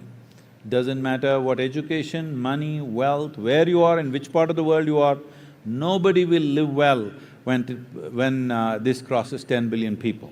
So scientists, very responsible, conservative scientists are saying, if right now if we don't make the corrections, by 2060 to 2075, in these 15 years, 20% of the human population may die, because one thing is weak soil means weak body. You become susceptible to all kinds of ailments and you will die out of that, or because of lack of water and food, because food shortages and water shortages will happen. What climate change means is, none of the elements, water, soil, this, that is not going anywhere. It's all misplaced, that's all. Where it should not be, it is, where it should be, it is not.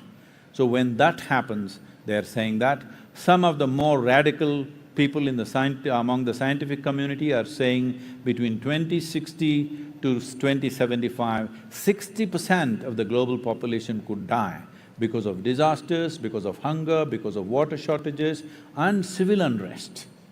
Once there is food shortages, there will be civil unrest which will be uncontrollable. I want, especially all the women, you must take this up, because as women, this is the best time you ever had in the history of humanity. Yes or no? It's never been this good for women, but this is only possible when there is a civilized atmosphere. Once there is strife on the street, again woman goes back 10,000 years. Hello? Yes or no?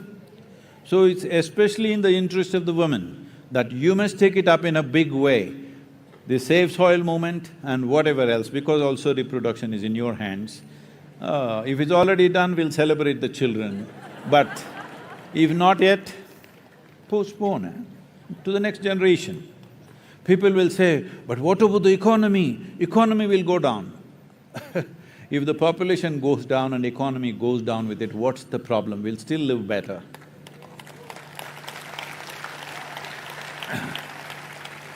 So, about the indigenous people, unfortunate reality is that because in many ways, most of them or large parts of them have also moved into cities and their aspirations, and because modern education has infiltrated everybody's mind. Modern education means it will breed endless want in your mind, you know. Once you're educated, you are always. I was in the World Economic Forum. I've been there many years, but in 2008 when I was there, a kind of a certain sense of recession was just hitting the Western world. Well, the Indians were running a campaign, India everywhere in Switzerland and all over the place, the bus hoardings, big hoardings out there, in the trains, wherever you get in India, everywhere.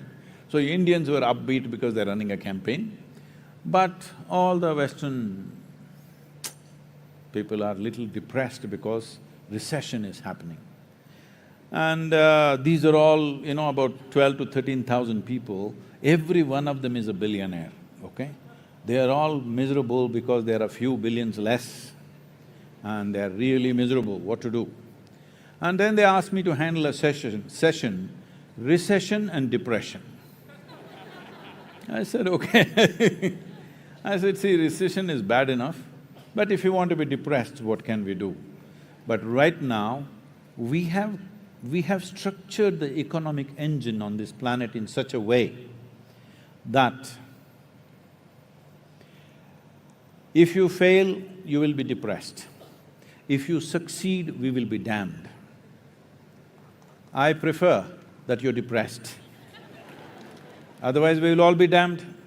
If economy goes full steam across the world, really full steam across the world, in another 25–30 years, we will cause such damage to this planet, there'll be no way out.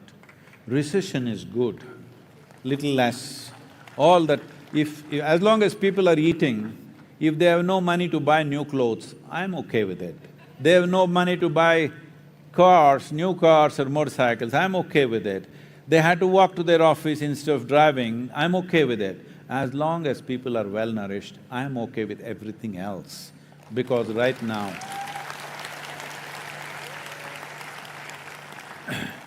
nourishment is fundamental. If that is not there, then it's a serious concern. As long as that is there, that is fine. Right now when she talks about indigenous life, that's all they're talking about. We want to just live well-nourished, happy by our own means. If we are fit enough to survive, we survive. If you're not fit enough, we die. No, today they won't let you die even if you're not fit enough to live. Hello? Because that is also a big business. We can't let you die. Hello? You should not die, because it's a lot of business. They're telling me that in United States, out of 3.5 or 3.3 trillion dollars that they're spending on healthcare, nearly 60% of it spent in the last 32 days of one's life.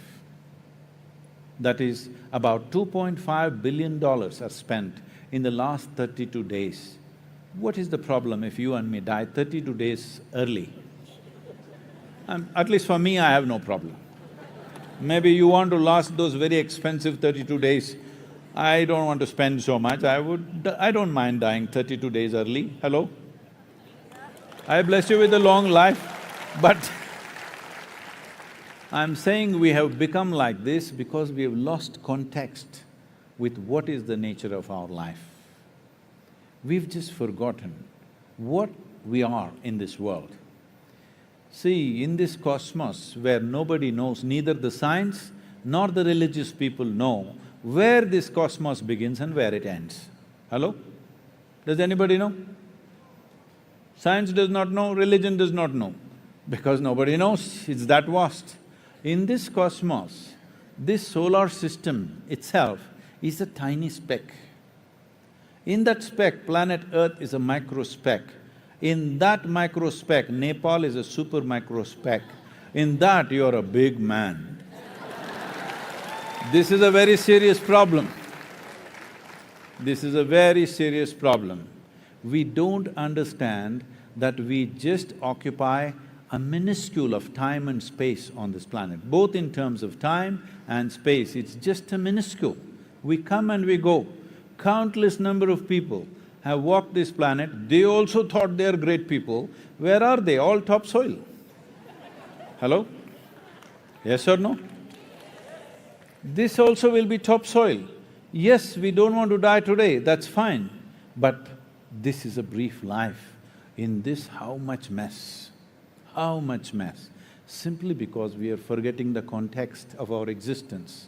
First of all, most human beings are not conscious that we are a mortal life. They think they are here forever.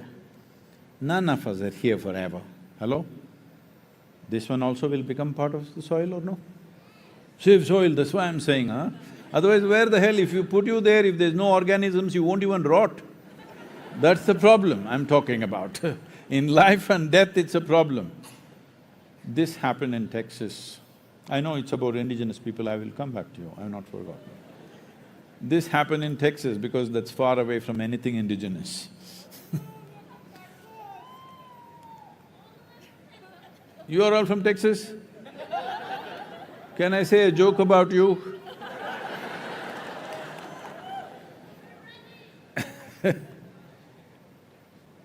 So, there was a couple in Texas, young couple, and they had a dream. They want to go to the Holy Land, to Jerusalem. They wanted to go to Holy Land, but they got married, so honeymoon happened and they couldn't go. Then one child happened, they could not go because the child was young and child was toddler, da-da-da. Then 1, 2, 3, 4, 5 happened. Then children went to school, so they could not go. Then children graduated, so they could not go. Then children went to college, so they could not go. Then, like all of you have been to Kailash, postponing, right? Just like that. So, then children got married, they could not go. Then grandchildren came, they were so cute, so they could not go. Then finally, when they were over 75 years of age, they got an opportunity to go to the Holy Land. They went to Jerusalem. And they were completely overwhelmed because they've been looking forward to this for so many years. Jerusalem is a place where every cobblestone bleeds history, all kinds of stories are there. So they walked in that street where Jesus is supposed to have walked. They walked they went to the place where he's supposed to have walked upon water. They were completely overwhelmed. But unfortunately, the lady had a heart attack and she died. That happens, you know. Then the man was preparing to take her body back to Texas. Then the local people came and they said, see, your wife has done the right thing. She came to Holy Land and she died. This is the best thing a religious person can do. You don't bother about taking her back because first of all, carrying the body back to Texas costs $18,000 on the airplane, plus local charges there, it's all too much. Because you're so distressed, over 40 years of marriage and you've lost your wife, so we will do all the rituals for you, just for you. Very high discount, $16,000, let's do it. The man thought about it and then he said, no, I will take her back to Texas. Then they said, see, you're not able to think straight, you know, you lost your wife and you're distressed, we understand. So we'll give you a super discount, $12,000, let's do it. You know, this is a haggling place.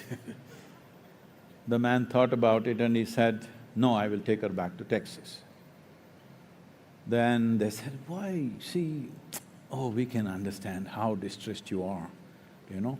Having lost your wife for 40–45 years, it must be really… you can't even think straight. It's all right. We will give you an absolute below the price discount, $6,000, let's do it, let's do it, let's do it.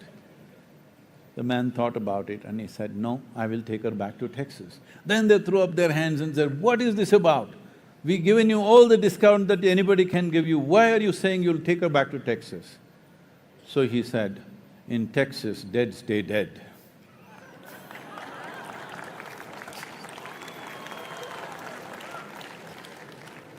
So, everything goes back into soil, into the topsoil, unless your friends fear that you may raise from the dead and bury you real deep, all right? You need to know this every time you step out. You need to know this. Who you are is just a pop-up from the soil and you will pop back anytime, all right? I'll bless you with a long life, but you will die one day. Is that okay? Hello? So, the indigenous people of the world, all of us were indigenous at some time. We have all been whatever, and today we consider ourselves as citizens of a modern nation or a city or whatever. So the indigenous people also must organize themselves, not go on crying about what is gone, preserving the culture and the valuable part of your culture so that it perpetuates into future, but preserving individual lands, indigenous lands and indigenous nations as it was in the past. I am not saying it should not be done, I am not against it, but it will not be done. I know the politics of this world, I know the economics of this world, it will not be done. So the best thing is to organize yourself in such a way, culturally, you maintain that richness and bring that… See, right now indigenous populations in the world have taken this, people are appropriating our culture. When I was in the Native American nations, everybody is saying, they're appropriating our culture, they're taking our clothing, our jewelry, our this. I said, what is the problem? I want everybody to appropriate my Indian culture. If everybody wears Indian clothes, speaks Indian languages in the world, what is my problem? Let them appropriate it.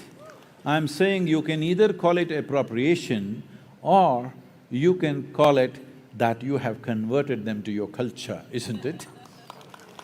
It's time we do this because the only way you can preserve anything is that there should be no need to preserve it, it must be a living culture.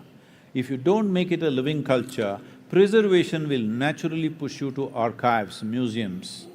You should not… indigenous people should not go into museums. Your culture, your traditions, your clothing, your jewelry and many arts and crafts must live in common societies. Otherwise, it will not live for very long. You can protect it for some time, but beyond that you cannot protect it.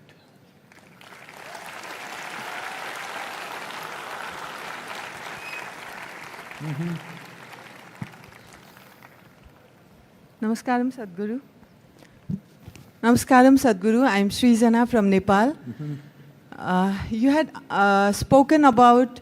you have mentioned about Linga Bhairavi consecration happening in Nepal next year. Can you please speak more on Linga Bhairavi and consecration? Oh.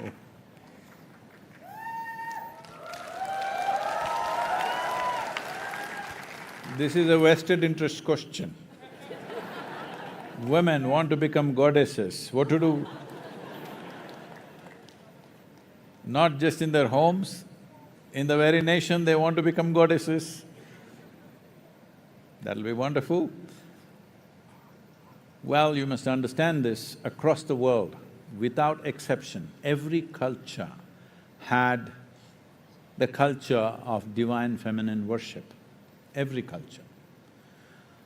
But in the last 1,000 years or 1,200 to 1,300 years, this has been systematically uprooted all over the world because very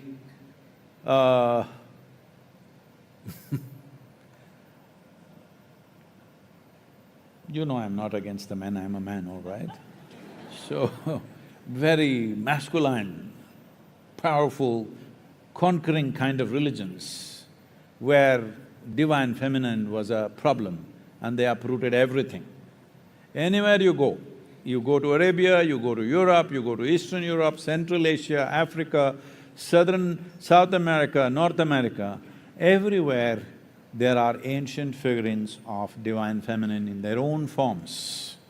Because no sensible human being who makes an image of God in the form of a human being can completely eliminate the female. Hello? What were they born to, I don't know. But unfortunately that's happened. God means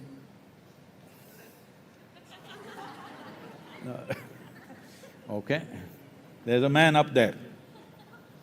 So, this is the only culture, this subcontinent is the only place where it's still in a strong living force. There is not a single village in India without a Mariamman or a Mari or a Kali or a Bhairavi or something like this. I'm sure it's the same here, Kali and other things in Nepal also, because this is very important. There are many other spiritual aspects to it, but socially it's very important that, as I said earlier, see, men and women can live together in a sensible way only when there is a stable civilization.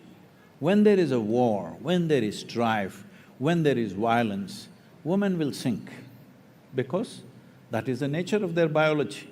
It'll not work for them. So, to keep societies in that condition, it was very important that even if things go out of hand, that women are left out of those things. So, divine feminine was very, very important. Devi temples always protected women and they were looked up to, and this is a culture where a living girl is being worshipped as a goddess, all right? So, there are other aspects to it, but I want you to just look at the social significance of this. Oh, is it necessary to trap that girl there and do puja to her? Well, you can change that form of how you do things, but the important thing is you're looking at a female person, maybe a child, but you're looking at her as a goddess. This is important. Socially, this is very important. Because in the recorded history, if you look back, most cultures in the world have done most terrible things to their own women. The women that you have to live with, you do terrible things to them. I don't know how you manage to live with them after that. How do you do that? So, Bhairavi is a powerful energy form, it is a feminine form.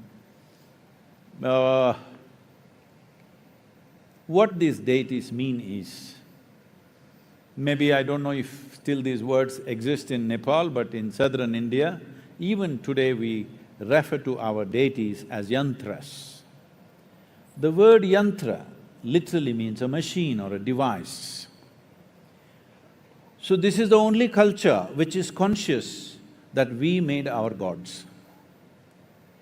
Everywhere else people believe gods made them. But here we know we made our gods. We know the technology of God-making.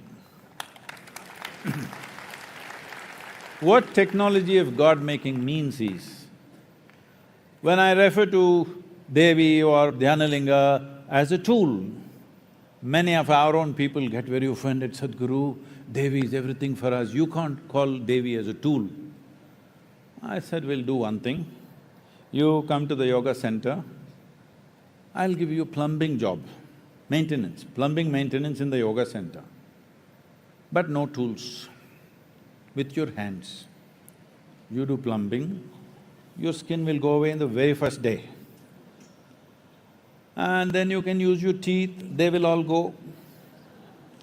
By third day, you will be in a condition, if I give you a wrench, you will… Hello? Will you or will you not? Because human life is what it is on this planet only because of our ability to use tools, isn't it? Otherwise we would be nothing. So, these are tools. As there are physical machines to enhance our activity, every machine that we have created, we have only created them to enhance the faculties that we already possess. Say, because we can walk, we came up with a bicycle to go faster. Suppose you were made like a tree, rooted to one place, would you have invented a bicycle? Because we can talk, we have a microphone, we have a telephone. If we could not speak, there was no speech in our life, would we come up with a microphone? For what? So everything that we have done in the form of technology and tools and machines is just an enhancement of the faculties that we already possess. So in the same direction, We evolved powerful tools to be able to do something that we are not able to do with our own bodies. Right now, can you run as fast as an automobile? You're here today because of your automobile. Hello? Some people are screaming, Sadhguru, we love you, love you. No, no. It's the gas and the automobile which brought you here, all right? Because without that tool, you wouldn't do most of the things that you're doing in your life. Similarly, there are other tools which are not physical in nature. We can create very complex energetic tools which generally were referred to as yantras. Yantra literally means a machine, okay? So, there are many examples. I am a living example of this, completely uneducated, just playing through my life. But everybody thinks I know everything in the universe. It's not true, I know nothing. It's just that there are tools. See, if you take binoculars and look there and say, oh, I see an elephant on the hill, and not you, I was just talking about the hill. Others see, no elephant, I can't see, but I can see an elephant. Suddenly you're better, isn't it? Simply because you can see something that others cannot see. If you can hear, smell, taste, touch, things that everybody else cannot do, suddenly it's an enhanced life. So this is what the deities are about. They are not…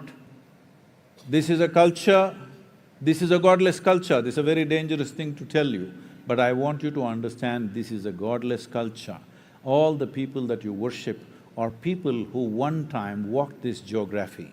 They went through trials and tribulations that all of you are going through and much more drama than you can imagine in your life.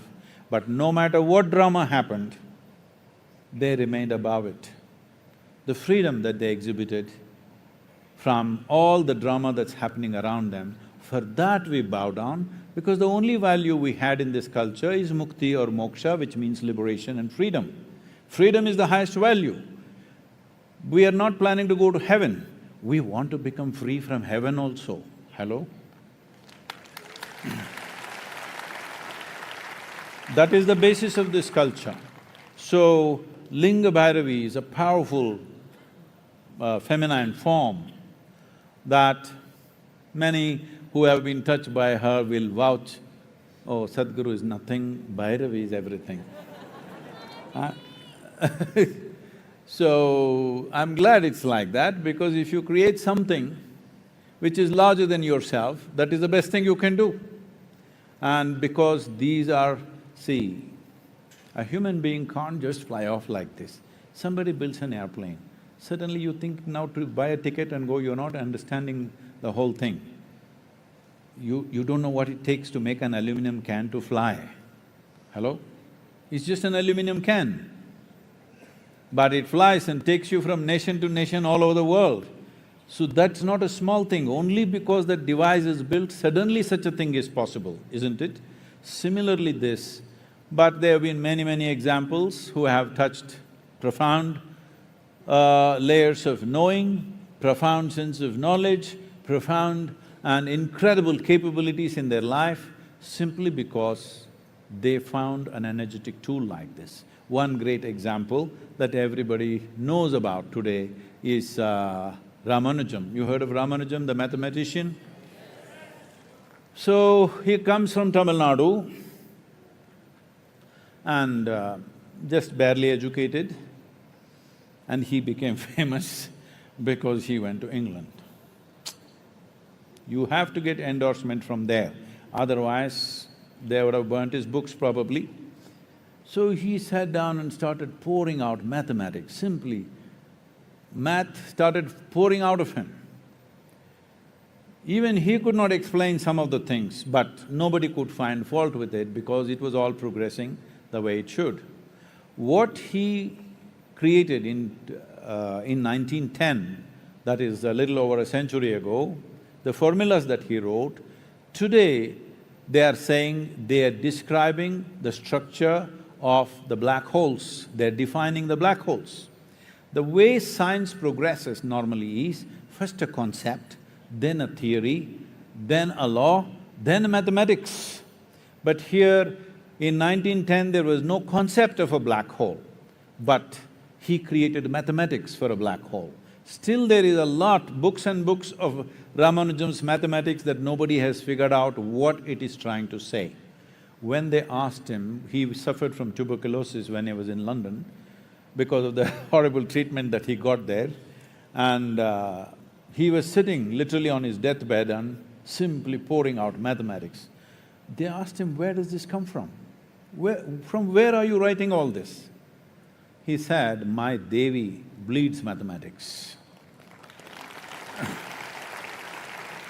So if you find access to certain dimensions of… I don't have to say this much, in Nepal, still it's a devout society, still strongly, but you must understand the value of this culture is not absolutism. The value of this culture is seeking. We are not ever… there are no commandments in this culture. It is a constant seeking, constant debate about everything. Even if so-called divine entities came down, all they got was a debate from us. They could not give us a commandment. When Shiva Adiyogi, Shiva was here, his wife freaked him with 1,000 questions. When Krishna spoke to Arjuna, the only person who was so close to him, that guy asked hundreds of questions. Hello?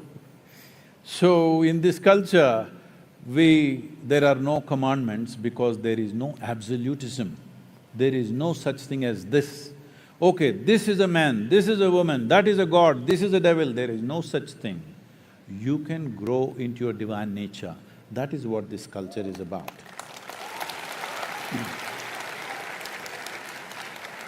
If you transcend the limitations which rule a basic human being, then people start looking at you as a divine possibility. It is very appropriate, for example, in India, certain media and people also saying Sachin Tendulkar is a cricketing god. It's right, because if somebody excels beyond what we consider as normal, we say he is divine, he is blessed. So, in this direction, Bhairavi Devi is a powerful form and a tool.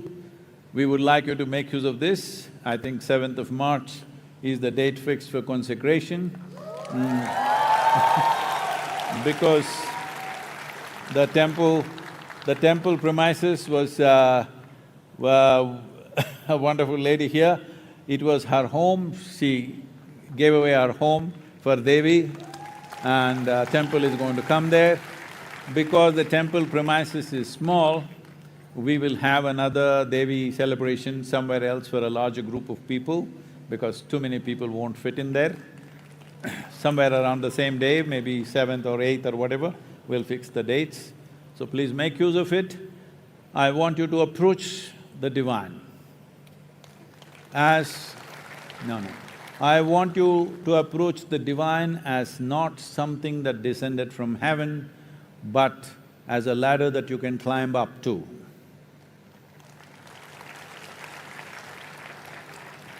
It's a higher possibility of who you are. Please. Anybody, please take the microphone. Hey, only girls are getting the microphone, what's happening here? I think I spoke too much about the divine feminine. Namaskaram, Sadhguru. My name is Shrishti. First of all, I want to thank you so much for all the work that you do in creating an eco-friendly world. Question. Okay, sorry. Okay, my question is, what message would you like to give to the youths and the people of Nepal in how we can contribute with the Safe Soil movement, and also how to live more eco-friendly and more sustainable way? That's all. Thank you. So, who is youth? Me or you? So in my In my understanding, anybody who is fit enough to be alive is youthful enough. Hello? If there was no zest in life, they would be gone. They're still here means they're youthful. So we have separated human beings in so many ways. Race, religion, caste, creed, gender, this, that. Now don't use age numbers as a way of separating people. Because are you Generation Z or something? No, you're not Z. Okay, that's good. Because whenever people say Gen Z, I get scared because that sounds like the last generation on the planet. Don't be Gen Z, let's start A, B something, huh? Or let's start a number, number is limitless. Gen Z is not a good name to take on. So what can we do? See, everybody would like to do some token thing. You would like to go and fix your kitchen garden. Very cute, but it's not a solution. You would like to compost your vegetable waste. How much vegetable waste? 500 grams per day. Very cute, but not a solution. So like this, many small things we can do. You please do those small things, I won't talk about it. But that's not a solution. Right now, the solution that we want as quickly as possible is, we want this enshrined in the policies of the government. Why it should happen is, see right now, if you go to the old part, I won't say, in any city, if you go to the old part of a city, homes will be built in such a way, there is no concept of a window, wall to wall, they've built homes. Why did such a thing happen? Because there were no laws as to how to build a home. Whichever way they could, every piece of land that they had, they built it up. Today, if you want to build a home, there are some laws. If you have 10,000 square feet of land, you can't build 10,000 square feet. Something you can build, something you have to give way for others and space for you to breathe and your neighbor to breathe, all this. But if you own 100 acres of agricultural land, you can plow every inch of it. In 10, 15, 20 years, you can turn it into a desert. Nobody will ask you, why have you done this? Because there are no laws. We are asking for laws. If you own agricultural land, it's your business to keep it alive. If you want to keep it alive, minimum 3 to 6% organic content should be there. If you cannot keep it alive, you should not hold agricultural lands. So this cannot be done by force, it can only be done by incentives, by incentivizing the farmer to raise the organic content. Because farmer's economy is in such a condition, if you shake it, it'll collapse. Farmer's economy across the world is in this condition, if you touch it too hard, it will collapse. The highest number of suicides across the world among any given profession is among the farmers. So if this has to change, they need to be incentivized to raise this. So right now, you can do whatever little things you want to do, but don't make big fuss about you composting a little bit of vegetable waste or fixing your kitchen garden, or you switched off the lights when you don't need it. All this is great, you do it, but it will not be a solution till there is a proper government policy to protect the agricultural lands on this planet. So right now, the important thing is to keep your voice up.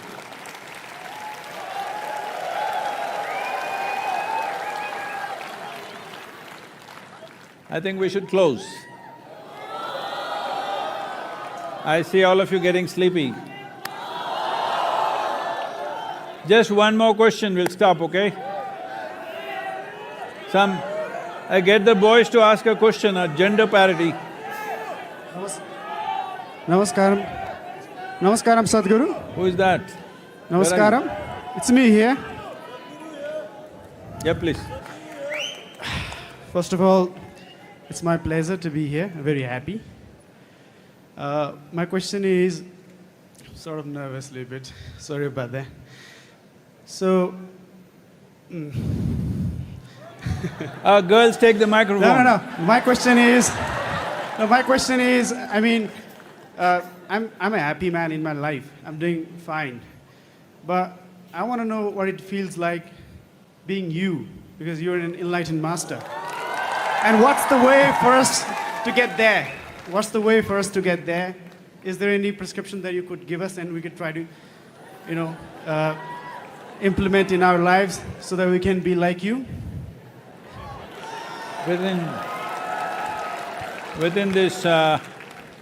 this hall, I'm not able to figure out which is south. Which is south here, this one? South is this way, huh? Really? I think it's here, probably somewhere here. Okay? Anyway, if you open your phone, fix the south, just keep walking till you hit Ishoika center. Rest we will see.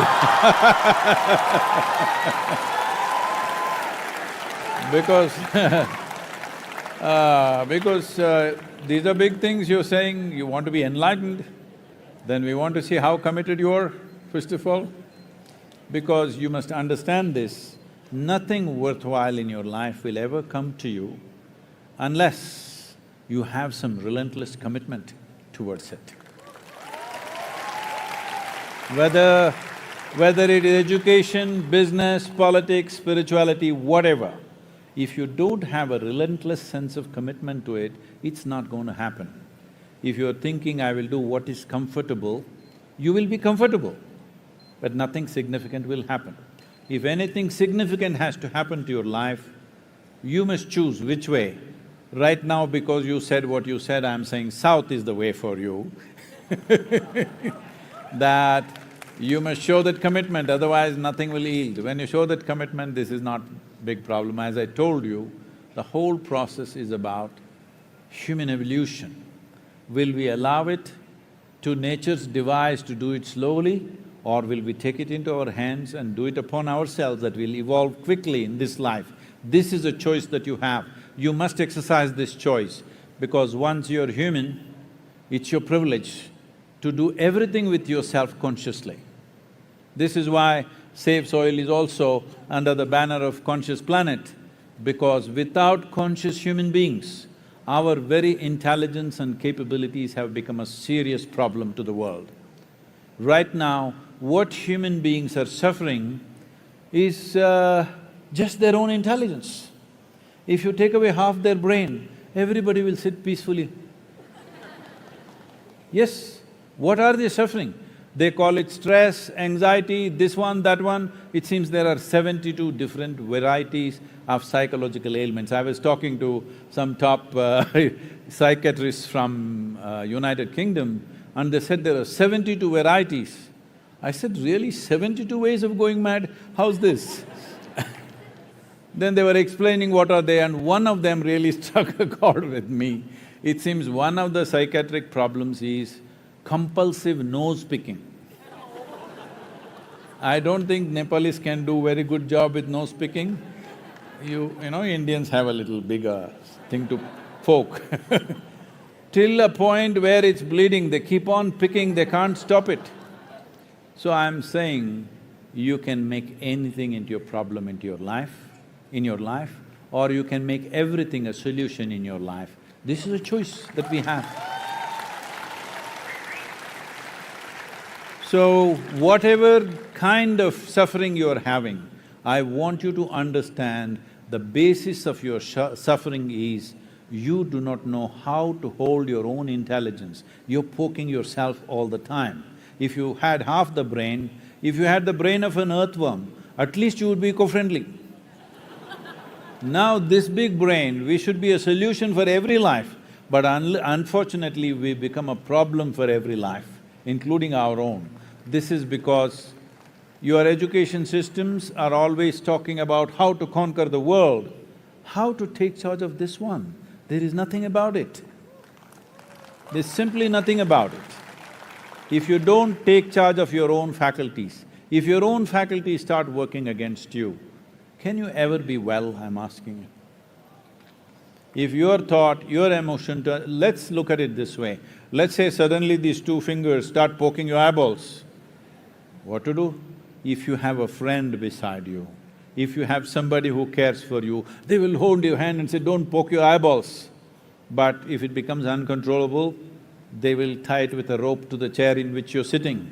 If it still doesn't work, they'll take you to your doctor and do something else. Still doesn't work, they may have your hand amputated just to save you. Hello? But this is exactly what you're doing right now. The sharpness of your intelligence is what is poking you all the time. So, I'll ask you a simple question. Do you want your intelligence to be sharp or dull? See, if you have a sharp knife in your hand, you must know how to hold it. If you are like this, intestines will come out, hello? If you hold something very sharp in your hand, you must know how to hold it, isn't it? If you're not conscious, this knife becomes very dangerous. That's all that's happened to human beings. Your own intelligence has become a curse. Intelligence, is it a problem or is it the only solution we have? It is the only solution we have, but we turn the only solution into a problem because we are not conscious. Without creating a conscious human being, there is no conscious planet. Without creating a conscious planet, there is no solution for anything because we are capable of making everything into a problem. So let's create a conscious planet, let's make it happen. Thank you very much. There is a Save Soil anthem. Where is the anthem? La la la la la la la. La la la la la la la la. La la la la la la la la. La la la la la la la la. La la la la la la la. La la la la la la. This very body is soil. My body, your body, everybody is just soil body.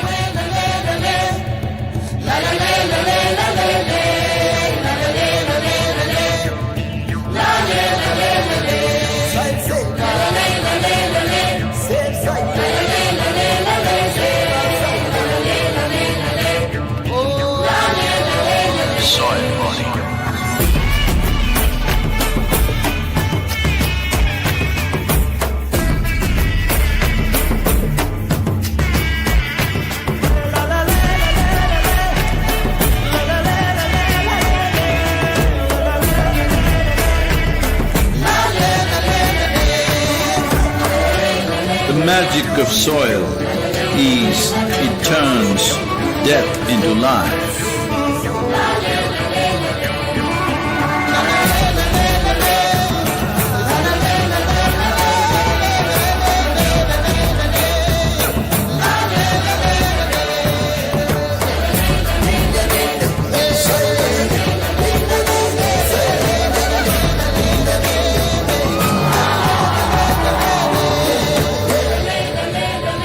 Depleted soils will not quench the fire of hunger.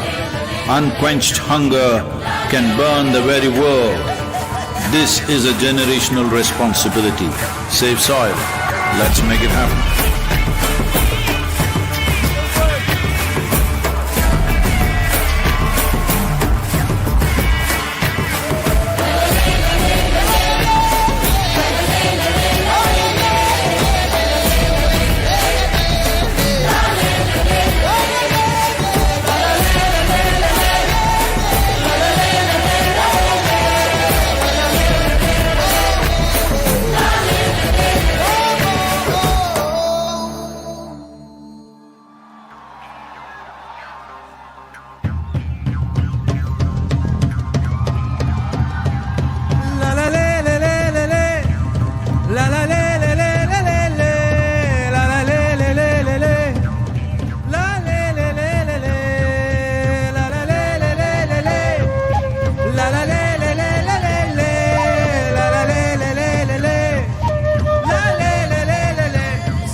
Hello. Can you hear me? Hello? Yeah. Looking at… Wait. Looking at… Just 1 second, please. Just 1 second. Hello. Shh. 1 second, man. Hello. Shh.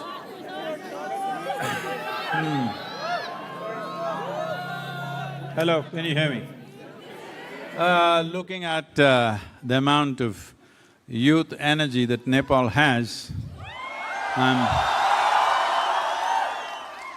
I'm just thinking if this… See, the best thing about the Asian nations right now is we have this demographic dividend of young people being majority of the population. But this is only an advantage if we have very focused, intense and disciplined youth. If they are not focused, not intense, not disciplined, they are doped down. I don't use the word doped up, they're doped down. Then they are a huge liability for a generation. So as a part of this, as I look at you, I'm just thinking, there was no plan. As I look at you, I'm thinking, if we bring physically Project Samskriti to Nepal, are you all there? It takes discipline and intensity to do this. So, all those who want to, I don't know what… there must have been some registration number, right? Use the same number and express your desire that if you are willing to spend either 1 month or 3 months or 6 months or 6 years or 12 years, what you are willing to spend for these disciplines to make it a part of your life. If you express that, we will see how to facilitate this, okay? Thank you very much.